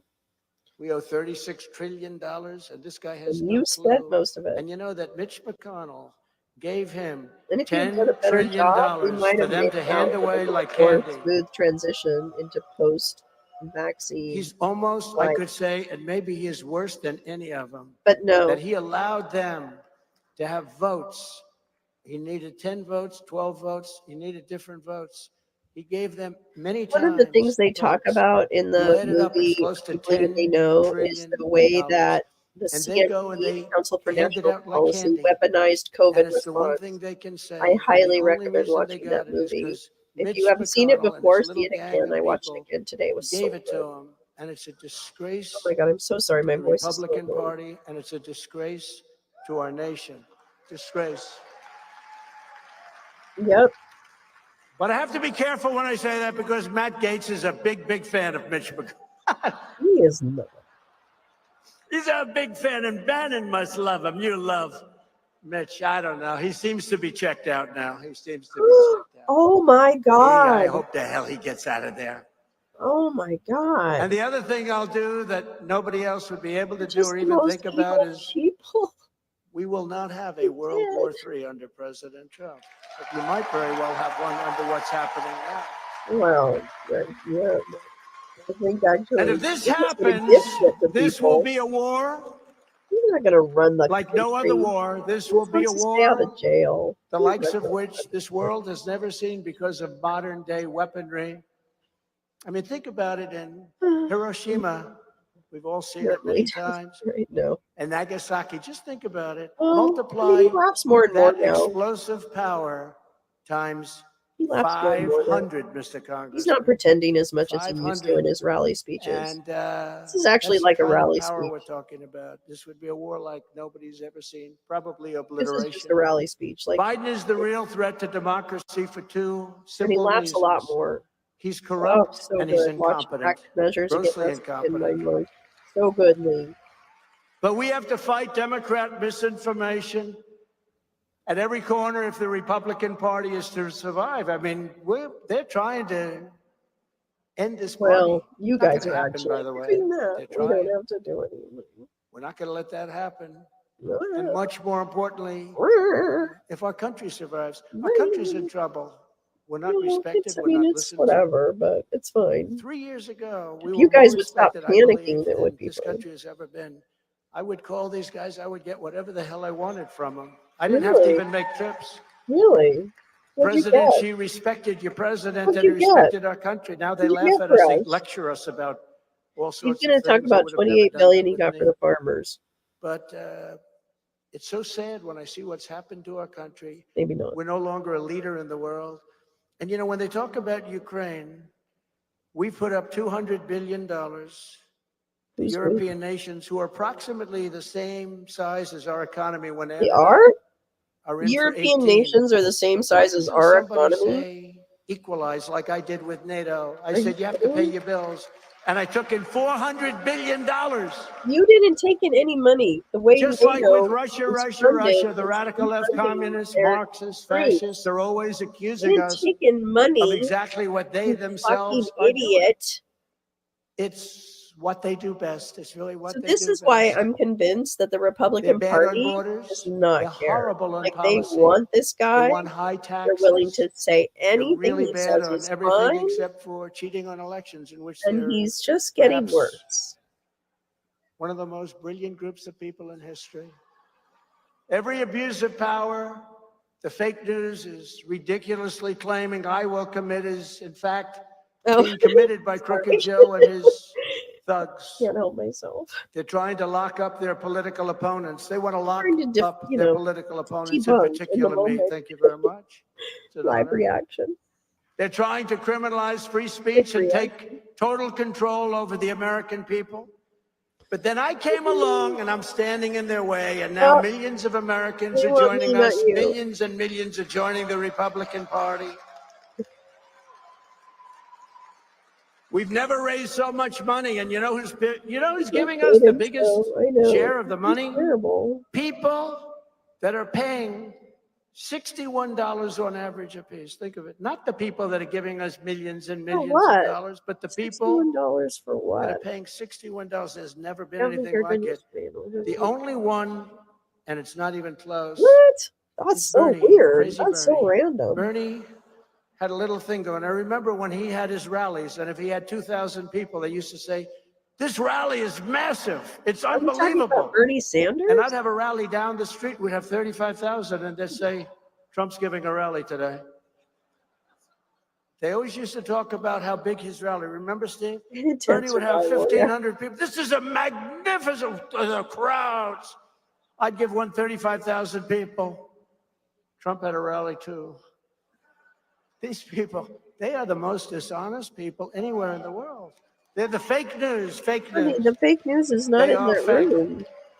They're One just of our there. better terms. We've had a lot of good names. I think fake news is one of the best. The only problem is it's not tough enough because they're much worse than fake. There's no They're vibe fake and they're whatsoever. corrupt. There are a lot of terms, but somehow Dead fake fish. seems to have stuck, so let's leave it that way. I wonder how many people left. Poll numbers reveal that Black, Hispanic, Asian, and just about everybody else want to join the Republican Party right now. Really? Do they? Because the Republican Party is the American dream, not the Democrat Party of open borders, chaos, uniform laughter. They laugh at us all over the world. The world is laughing at us. Can you imagine President Xi? I have to say, the press gets very angry. No, I'm almost asleep too, Badger. If I say he's brilliant, the next day article, he called President Xi a brilliant person. Yeah. He controls 1.4 billion people with an iron fist. They want me to say he's just of average intelligence. Now. Okay. But the look, the whole thing, he stands in front of a million soldiers, they walk by. It's and ridiculous. They want me to say bad things. Can't say bad things. Don't let it get you. Can you imagine guys like this, Putin, many of them, even like France, Macron, you know, he's a tricky little guy. What? What? No, but they're all sharp. How about Kim Jong-un? He's got more nuclear missiles. I say, can you do anything else? Let's go to a ball game or something. Did you ever? And we became very friendly, and they hate when they say that. You know, when they hear, well, we started off very rough. Steve was there, remember Little Rocket Man? He's Little Rocket Man. He said, I have a red button on my desk. And I said, I have a red button too, but mine's bigger and mine works, right? And yes, I remember when you made that joke. We sure did. And you know, we had a meeting. When we had a meeting, it was in Singapore. It was the biggest press gaggle anyone's ever seen. There must have been 10,000 there. Big when press I met gaggle, 10,000 press gaggle? Because he was getting ready to blow up the world. And I wanted to give it a shot to stop him, you know. Oh, really? When He was Obama, getting ready to you know, blow when up you the sit world, and you stopped him? Before you Are take you office, kidding you me sit right with the now? president. I said, so tell me, what's the biggest problem? He said, North Korea is the biggest problem by far. Remember that, Steve? He said the biggest part. I mean, what was Steve nothing there? you can do. Hmm. He's got a lot of nuclear weapons, and I think he's willing to use them. I said, have you called him? No. But actually, he did call him. He called him 11 times, and it wasn't responded to because they didn't respect that group of people. They just didn't respect him. But I was back and forth. Well, and they it's were supposed to be nasty. I was calling them Little Rocket Man. 880 because they He said was they were calling me selling things. overflow tickets. And I was saying horrible things about him. And people were actually getting very angry about it, remember? And then one day, like a miracle, I get a call that North Korea would like to meet. I said, that sounds good. And because of that, South Korea was having the Olympics, remember? You do realize that North Korea has They asked sold multiple no tickets presidents for a meeting to the and opening the point event or was any that other we event didn't because do nobody it. wanted to be blown up in the middle of an event, watching the high jumpers. Oh, Sir Francis Drake. Ooh. Watching the men that entered women's sports. Oh, here we They didn't go. want to watch. No, I really don't. No, it's not. So this it's Seoul really Olympics was a horrible. disaster. This is But just about 3 months not a before big that, I got ballroom. a call that they want to meet. And I said, great. And we met. And they said, not I said, only yeah, are we and we going to be met, friends, and then we me and met, we are. We and get then he along looked great. at me, We get along great. and I I think looked I at saved the him, nuclear war, actually, if you want and we another truth. kissed. Because he expected. You expected He it? expected to go to war. He actually He did? expected it. Oh, really? He expected to go to war. Seriously? He was Oh, okay shit. with it. I mean, this guy's Really? like more stuff. Really? You ever see the picture of him with the howitzers on the beach Yeah. where he must have had 10,000 shooting into the ocean? No, I You think never he got saw an that. environmental Did you impact watch statement that? done for that, Steve? Remember, he had thousands of howitzers. This is a nuclear. This is his little side game. I like shows. He loves weapons. Thousands of them on the beach. I never saw anything like it. Wow, you're Shooting really impressed with shells him. into the ocean. It's amazing. Did And you know his immediately I think sister? of our country because we're such He's fools. about to kick his Did he ass. get an environmental impact statement to do?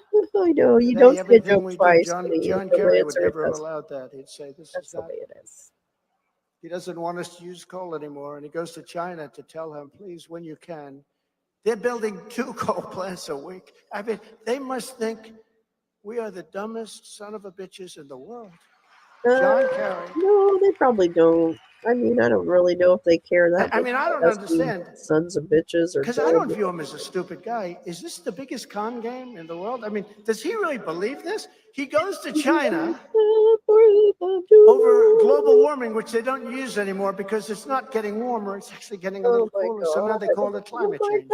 Because climate change covers everything. If it gets warm, if it gets cold. Climate change is one of the greatest con jobs ever. Got a million of them. I'm here all week. Tip you away. Global warming didn't work because, you know. I loathe him, and I am high. I'm sick. Remember when they sent the boats out to the Arctic, freezing cold, and the scientists were in the boat, a big ship, and they were worried about the icebergs because they were melting, and they had a little cold wave that lasted for about 2 days. And it was so vicious and so cold that the ice formed around the ship and started crushing the ship like it was a little. Remember, we had to send helicopters in to get him. The ship was just engulfed in ice, and they're talking about global warming. So we're destroying our country because these people are going to coal. They don't even do the natural gas thing, and they're doing anywhere from 1 to 2. Newsmax is going down. And we're trying wind. The most expensive energy in history is wind. Second is solar, but I like the concept of solar. But did you ever see a big solar thing? It covers, Mr. Senator, the entire desert. You know, like 9 homes will be given. The thing, see the size of this borough, multiply times 1,000. One more hit. And that's solar. News. Jack Smith shared the extraordinary scope of his team's interviews with Trump top officials, including his own intel briefer, to debunk claims that foreign governments we don't use it. vote totals in 2020. We have more than ever. But unlike crooked Joe Biden, I'm running to liberate America. We want to liberate America. Because we're in a country that's in a lot of pain right now, and a lot of hurt. This campaign is a righteous crusade to rescue our nation from a very corrupt political class. They are corrupt, they're incompetent, and they probably hate our country. No longer will the men and women of America pay tribute to the people who threw open our borders, flooded our communities with deadly drugs. Come on, light them up. Sold our jobs to China and other foreign countries, polluted with link the big banks, conspired with corporate media, corrupted our government, and unleashed murderers, rapists, and gang members. Savages all. To prey on innocent people that walk the streets of our Don't forget to buy the bear in your car. They want Americans to be weak and poor, confused, divided, and afraid. Why they want that, I don't know. It's the only thing I can't figure out. Why they want that, I don't know. Dude, keep going. All right. If you put me back in the White House, however, their reign will be over and America will be a free nation once again. It'll be a free nation.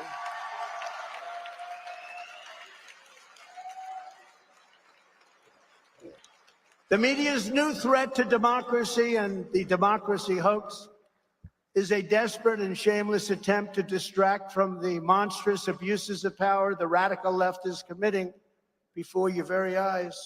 Over the past few years, you've watched crooked Joe Biden and his band of lunatics and thugs try to destroy attorney-client privilege. You know, I have a lot of lawyers in this room, and they're always asking me, does it mean anything? I don't think so.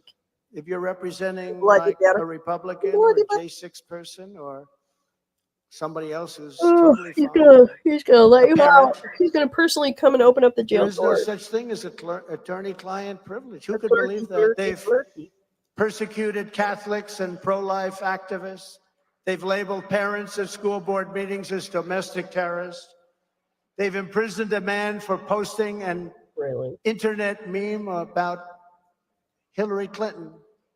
Who would want to watch it? Who would want to look at that? What are you talking about? Personally, I'd rather look at Ginger, but I'm not going to say that tonight. Wow, you're a fucking horn dog. They've weaponized the IRS against political opponents.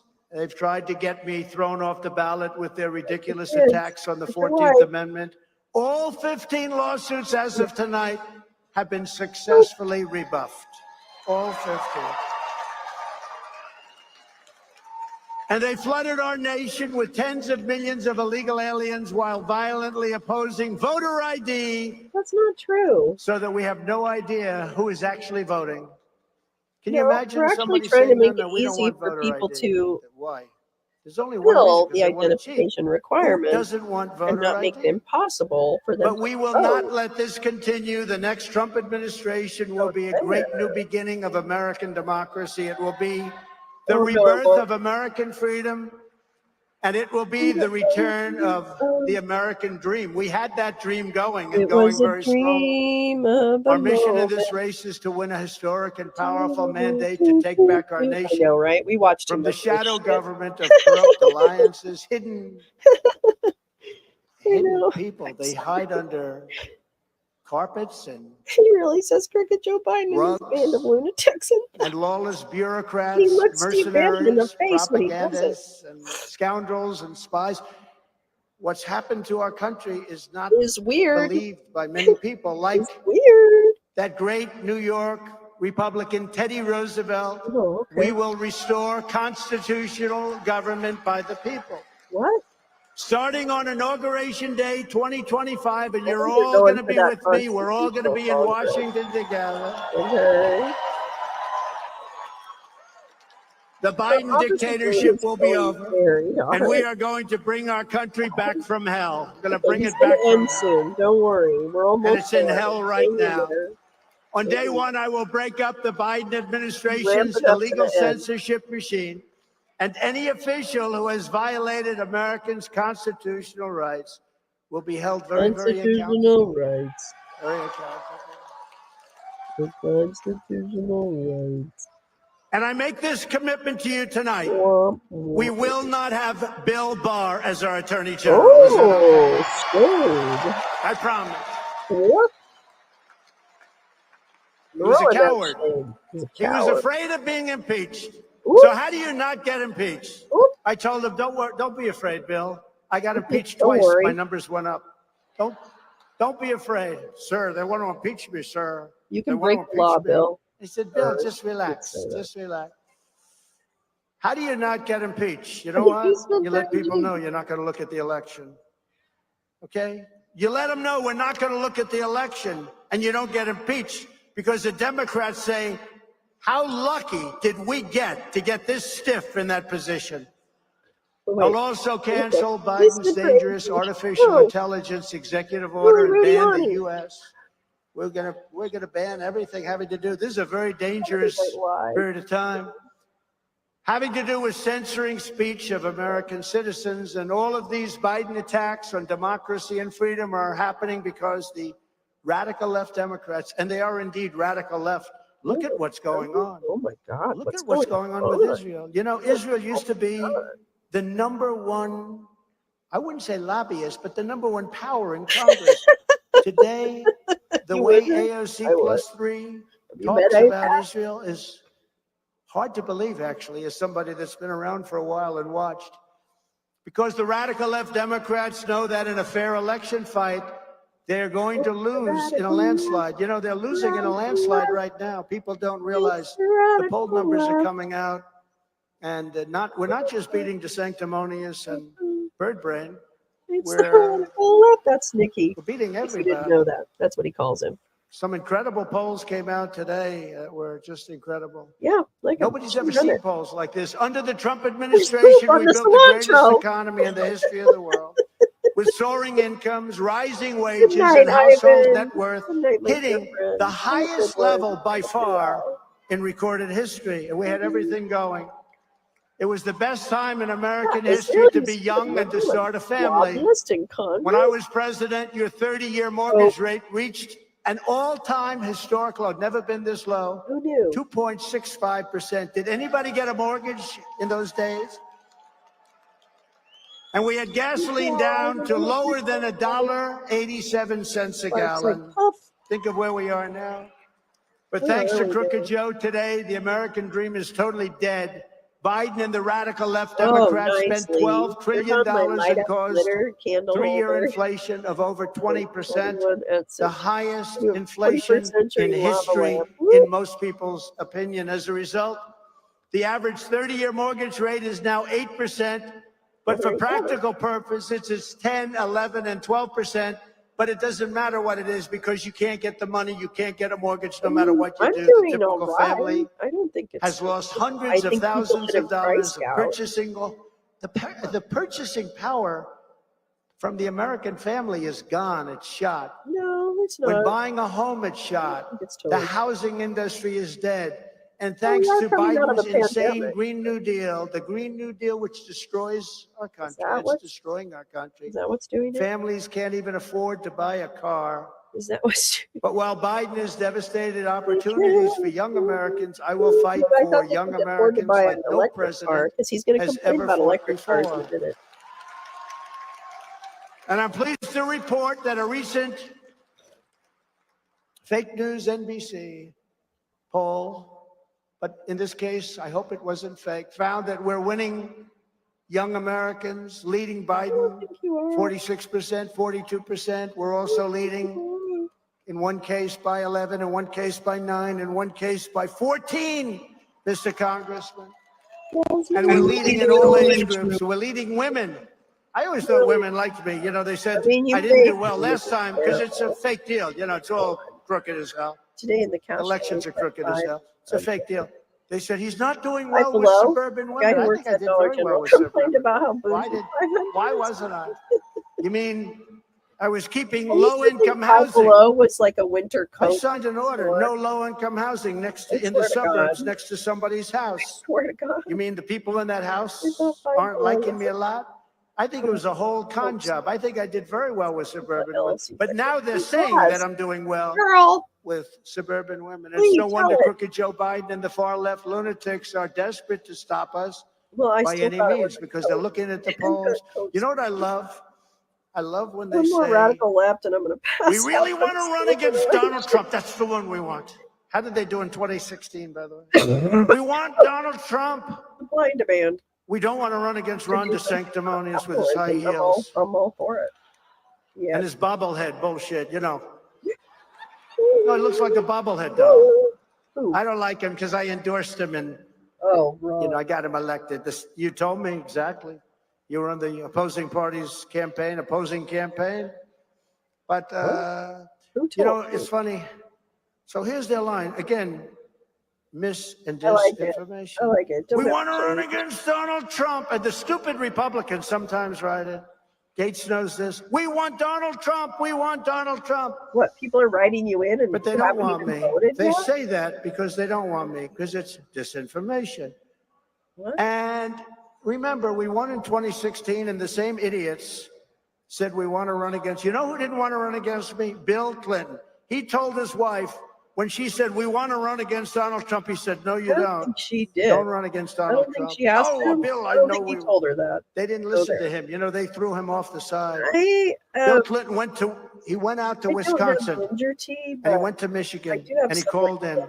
He said, you better get people out here. You're going to lose Wisconsin. You're going to lose Michigan. They said, what the hell does this guy know? Got the latest merch cap. And they lost those 2 states, and they hadn't lost them in decades.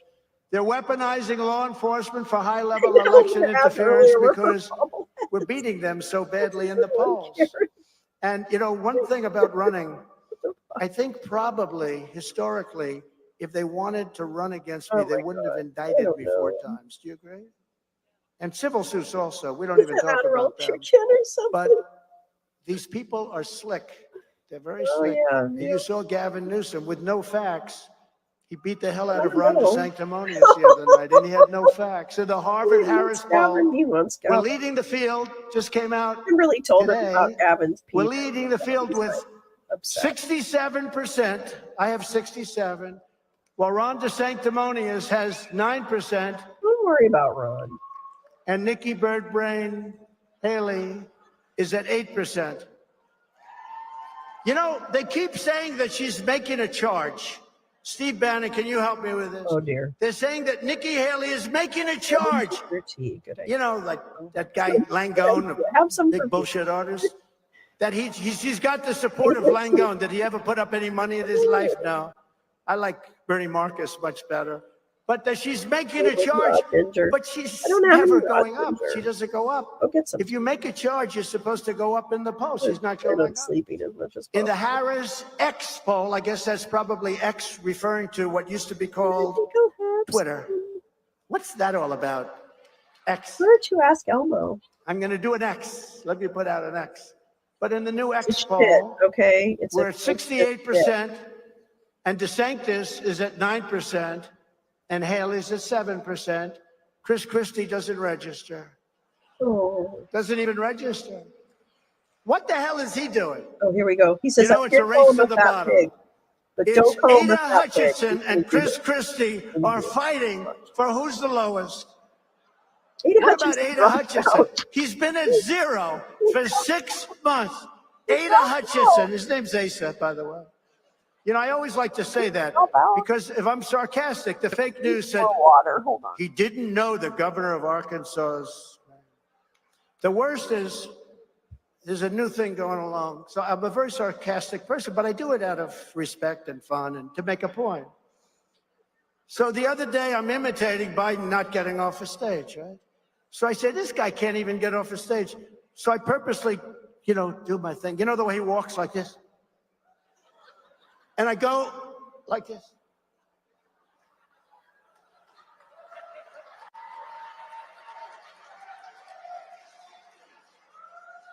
And the fake news put it up as though I couldn't get off the stage. It's true. You saw that, right? They put it up like I couldn't. So I got to be careful. I can't do these things very much because when I imitate, I did one where I'm stumbling. I said, ladies and and they said, look at Trump. He can't talk. He's cognitively impaired. Oh my God, is he going to do computer man? It's disgusting. I can't do anything. There can't be any humor anymore, Steve, because every time I imitate this guy, they say me doing it. And you saw that one, right? They have me not being able to get off the stage. These people are sick. They're bad. Baker today in the New York Times, he said that I want to be a dictator. I didn't say that. I said I want to be a dictator for one day. But the New York Times said, and you know why I wanted to be a dictator? Because I want a wall, right? I want a wall, and I want to drill, drill, drill. That's true. So, I'm telling you, watch that movie. This is a sad movie. Well, we did. Yeah, we did. We built a lot. We built 561 miles. You know what they do? When there's a sad movie. A 2x4 that's 70 years old laying on the thing rotting, and I put a wall up there, they say, he didn't build that wall. That was a renovation. Yep. We built 561 miles of wall, and I was going to build another 200 miles. But when the election was rigged, I couldn't do it. Donald Trump but I built more than I said I was going to build. But they call it not. Somebody said they say it's 200 miles. It's not 200 miles, and it's not 58. If there's a nail laying in the ground, and then we put up 30 foot, going down 7 and going up 30, they say it was a renovation. These are bad people.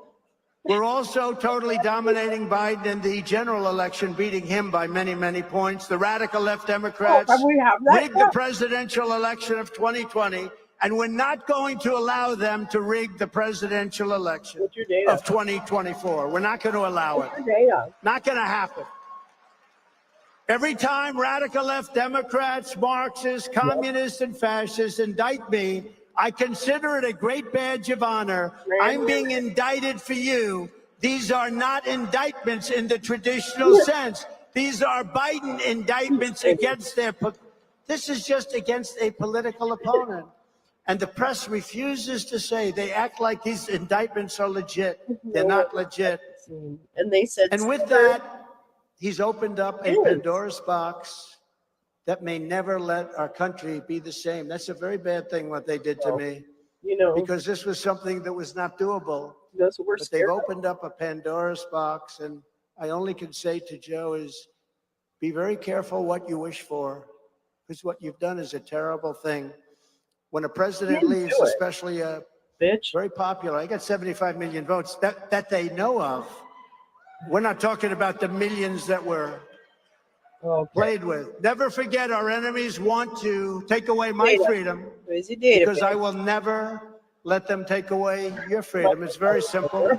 Very simple. They want to silence me because I will never let them silence you. And in the end, they're not after me. They're after you. I just happen to be standing in their way. And you've heard that before. I mean that 100%. Grab anything you want. This is far more than a campaign we're all involved in. This is a great political movement. This is the greatest political movement in the history of our country. There's never been anything close. Together, we achieved the most secure border in U.S. history. We built, as I said, 561 miles of border wall and got Mexico to give us 28,000 soldiers free of charge. You know, when they say Mexico didn't pay, Mexico paid far more. They gave us 28,000 soldiers. I said, you have to give it to us. I told you 28. Oh, no, that was. If you don't give it to us, we're going to have a problem. They said, no, we're not going to give you soldiers. I said, okay, then we're going to tariff all of your products coming into the United States. And they said, sir, it would be our great honor to give you as many soldiers. It would be our great honor to provide you with 28,000. I got it free of charge. So when they tell you about Mexico didn't pay, Mexico paid much more than if they actually contributed to a war, which is a very hard thing to get done. Are you kidding me? Not to get done, to get done legally. I took on communist China like no administration in history, bringing hundreds of billions of dollars pouring into our treasury when no other president had gotten even 10 cents from China. I appointed more than 300 federal judges and 3 great Supreme Court justices. And I kept my promise, recognized Israel's capital, and opened up the American embassy in Jerusalem. I also recognize Israeli sovereignty over the Golan Heights, something that nobody thought was possible. Really? And with the Abraham Accords, I even made peace in the Middle East. You did. So we will once again have peace through strength when we become the 47th president of the United States. Okay, good. It's all about peace through strength. Okay, bitch. You're done. You're done. Just this week, crooked Joe Biden raised the prospect of American troops fighting Russian troops in an all-out war. Did he? I'm the only candidate who can make this promise. You are not going to have any more wars. You don't need wars. We can solve all of these problems. And everyone knows that if we don't solve them, we'll do the same thing to them as we did to ISIS. ISIS was defeated. Nobody thought that was possible, including our wonderful television generals. 3 years ago, we had the strongest border in our history. Now we have the worst. Does anybody know the snake? Has anybody heard the snake? No. No. Should we do it or not? No. What the hell? We have nothing to do. No. Should we do it? We can go to bed. Bannon, should we do it? The snake? He's like, no. So this is about the border. This is about allowing people in that you know there's going to be trouble. You've heard this story, right? And it was a song. It was an old song. It wasn't meant for this. It was meant for because the way he says this story it's been very popular. Has anyone grates ever heard on every nerve ending I have. You're going to hear it now then. No. A legendary piece of poetry. And on her way to work one morning, down the path along the lake, a tender-hearted woman saw a oh dear, I'm kind of tempted to put music his over. pretty-colored skin had been all frosted with the dew. No, I won't. Poor That'll thing, she just cried, I'll take you in. And I'll take care of you. It's because the crowd's low energy, as if this is going to make them higher energy. Take me in, oh tender woman. Sighed He still has to read it, okay? She wrapped him up all Oh, really? comfortably in Oscar Brown comforter Jr.? of silk and laid him by her I'd like to. fireside. I mean, part of me wants to listen to the original, but now part of me really doesn't. She hurried home from work that I'm not night, trying to hate and soon as she on any arrived, artist, but she found the pretty the story has taken become in, so poisonous. had just survived. No pun intended. Take me in, oh tender woman, take me in. Take me in, oh,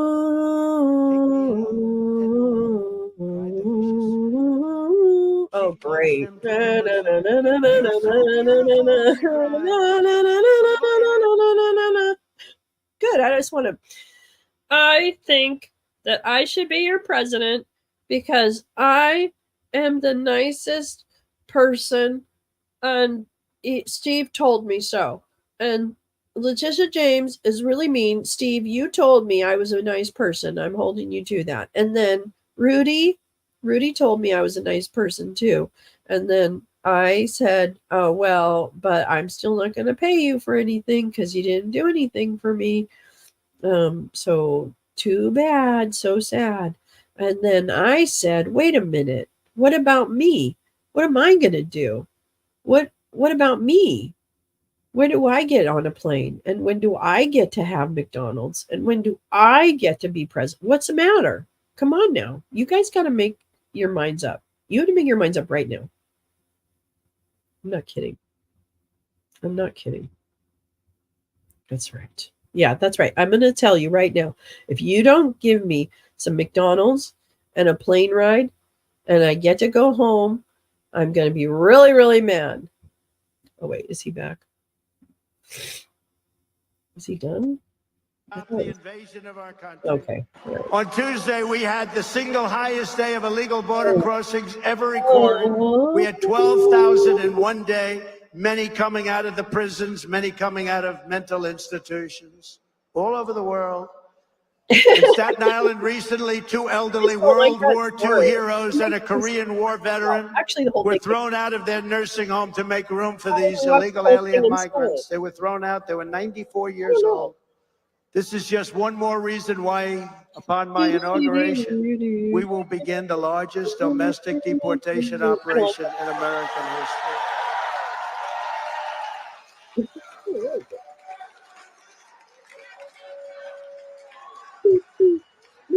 I will immediately restore and expand the Trump travel ban on entry from terror-plagued countries, and I will implement strong ideological screening for all immigrants. And by the way, the travel ban worked 100%. I didn't want to talk about it during my term, but I talk about it now. We didn't have one attack. We didn't have one attack.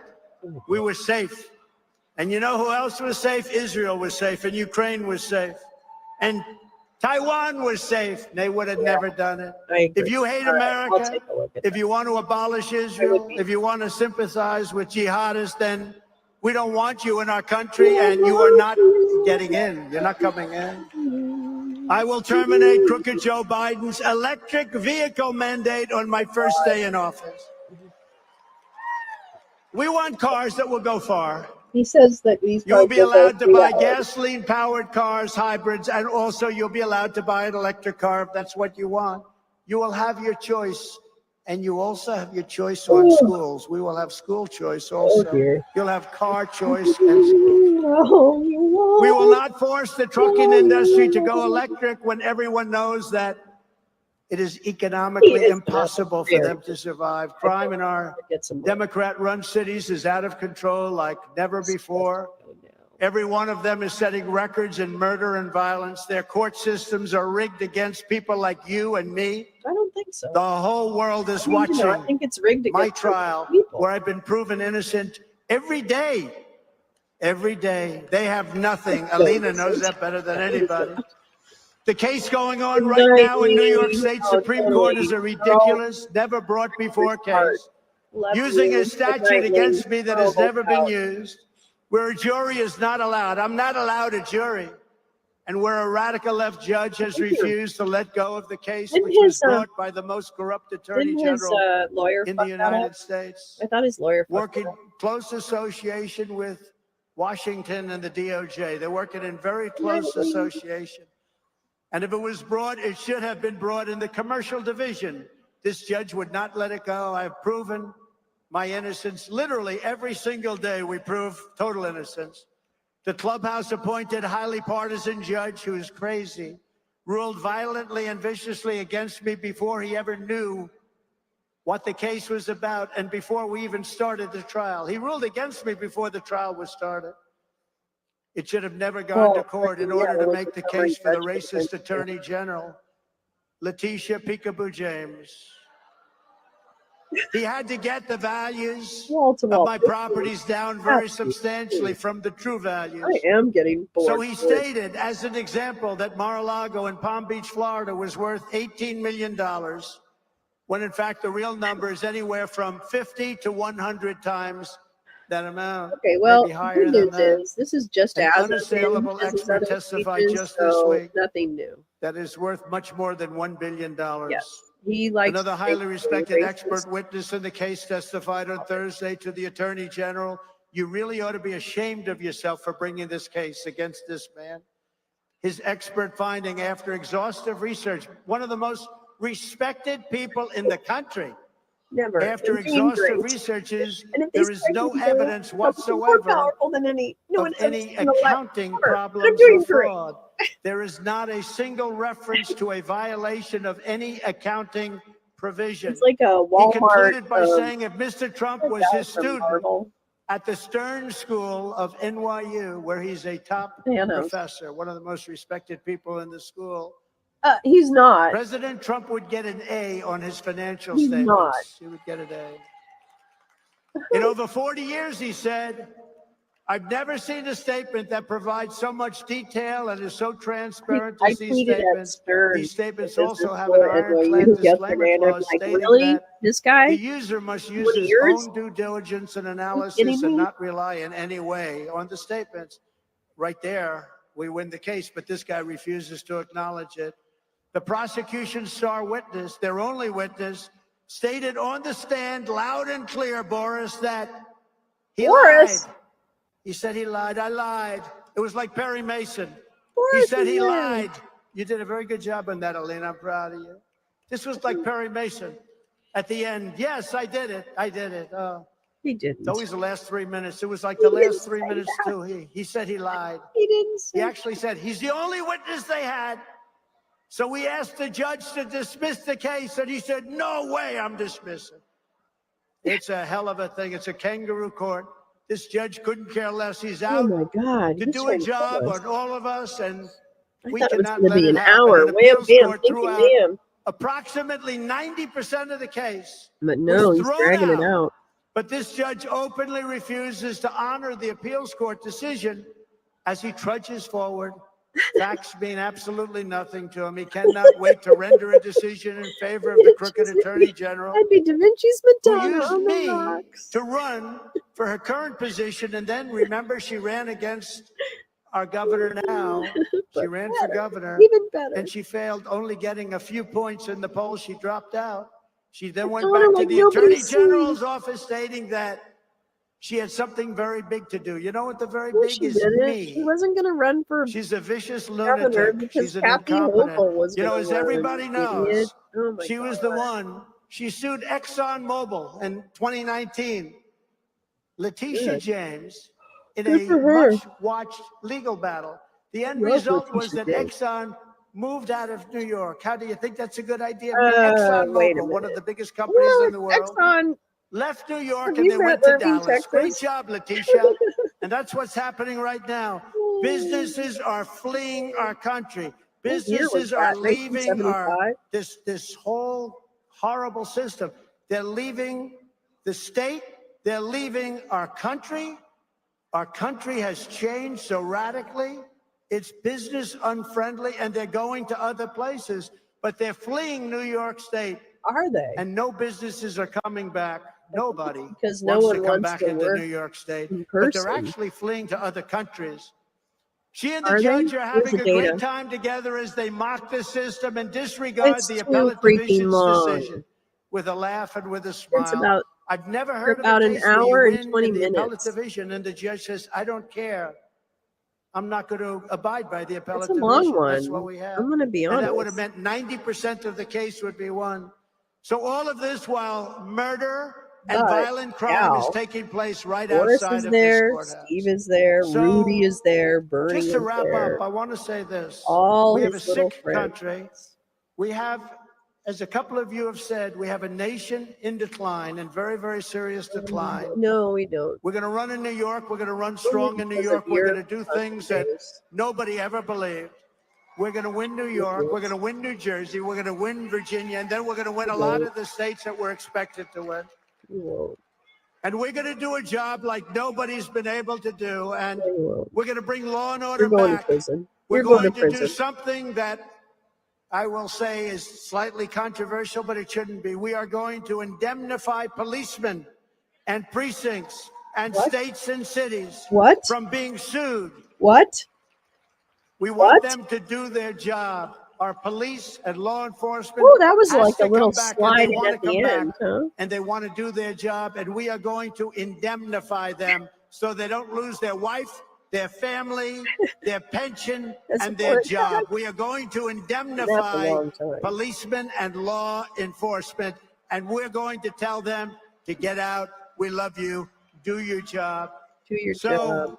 I want to thank everybody. Mr. Mayor, I want to thank you very much. I want to thank everybody for being here. This is a record crowd. This is a record time. We're going to be back in New York a lot. We're going to actively campaign off. in New York. We're on sale. We are going to win the election. We're going to win this great state, once great state. And with you at my side, we will demolish the deep state. We will expel the warmongers from our government.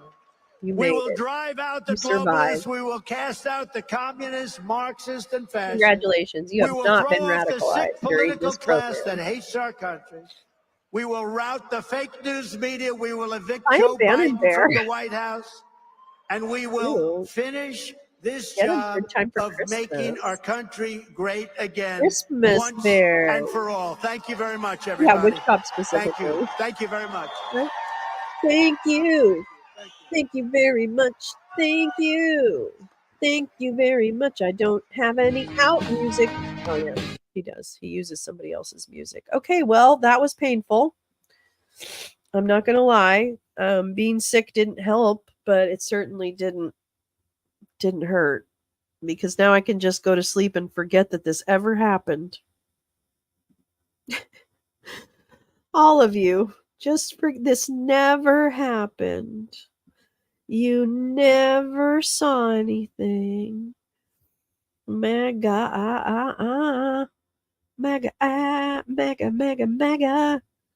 Yeah, Hal Sparks. Yeah, it's pretty funny.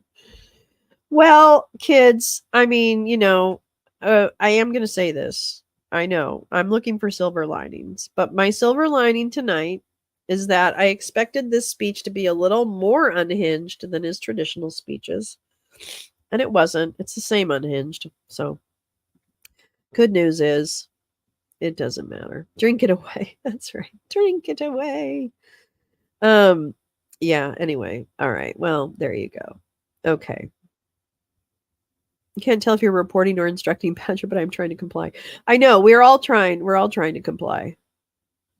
I do not feel better. I'm going to be honest with you, Tom. Today is definitely the worst day, but I wanted to watch this and I didn't want to watch it alone. And I thought it was going to be a little more interesting than it was. But there it is then.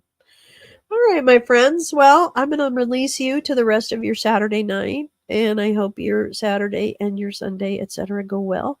And I will see you when I see you. I'll put up a post if I'm going to go live again. I think I'm going to try and sleep this off, actually, before we start our week, because it's gonna be week. It's gonna be a week. Oh, XOXO, Tom. XOXO Gossip Girl. Thanks, Jen. I will. Oh, I will. It's the worst day so far. I know. What do we have to look forward to? Never watch Extremis alone. That's right, Clark. Always do it with friends. Protect your heart. Protect your heart. Protect your heart. All right, my loves. Have a lovely night. Fuck him and all of the horses he rode in on. He doesn't matter. We're going to beat him. It's going to be okay. I really promise. We're going to fight. We're going to fight like hell. We're going to fight like hell. I hope you all sleep well too. And I hope I didn't ruin your sleep. Okay. So, here we go. The thing left in Pandora's box after all the horrors got out was hope. Oh, that's absolutely beautiful.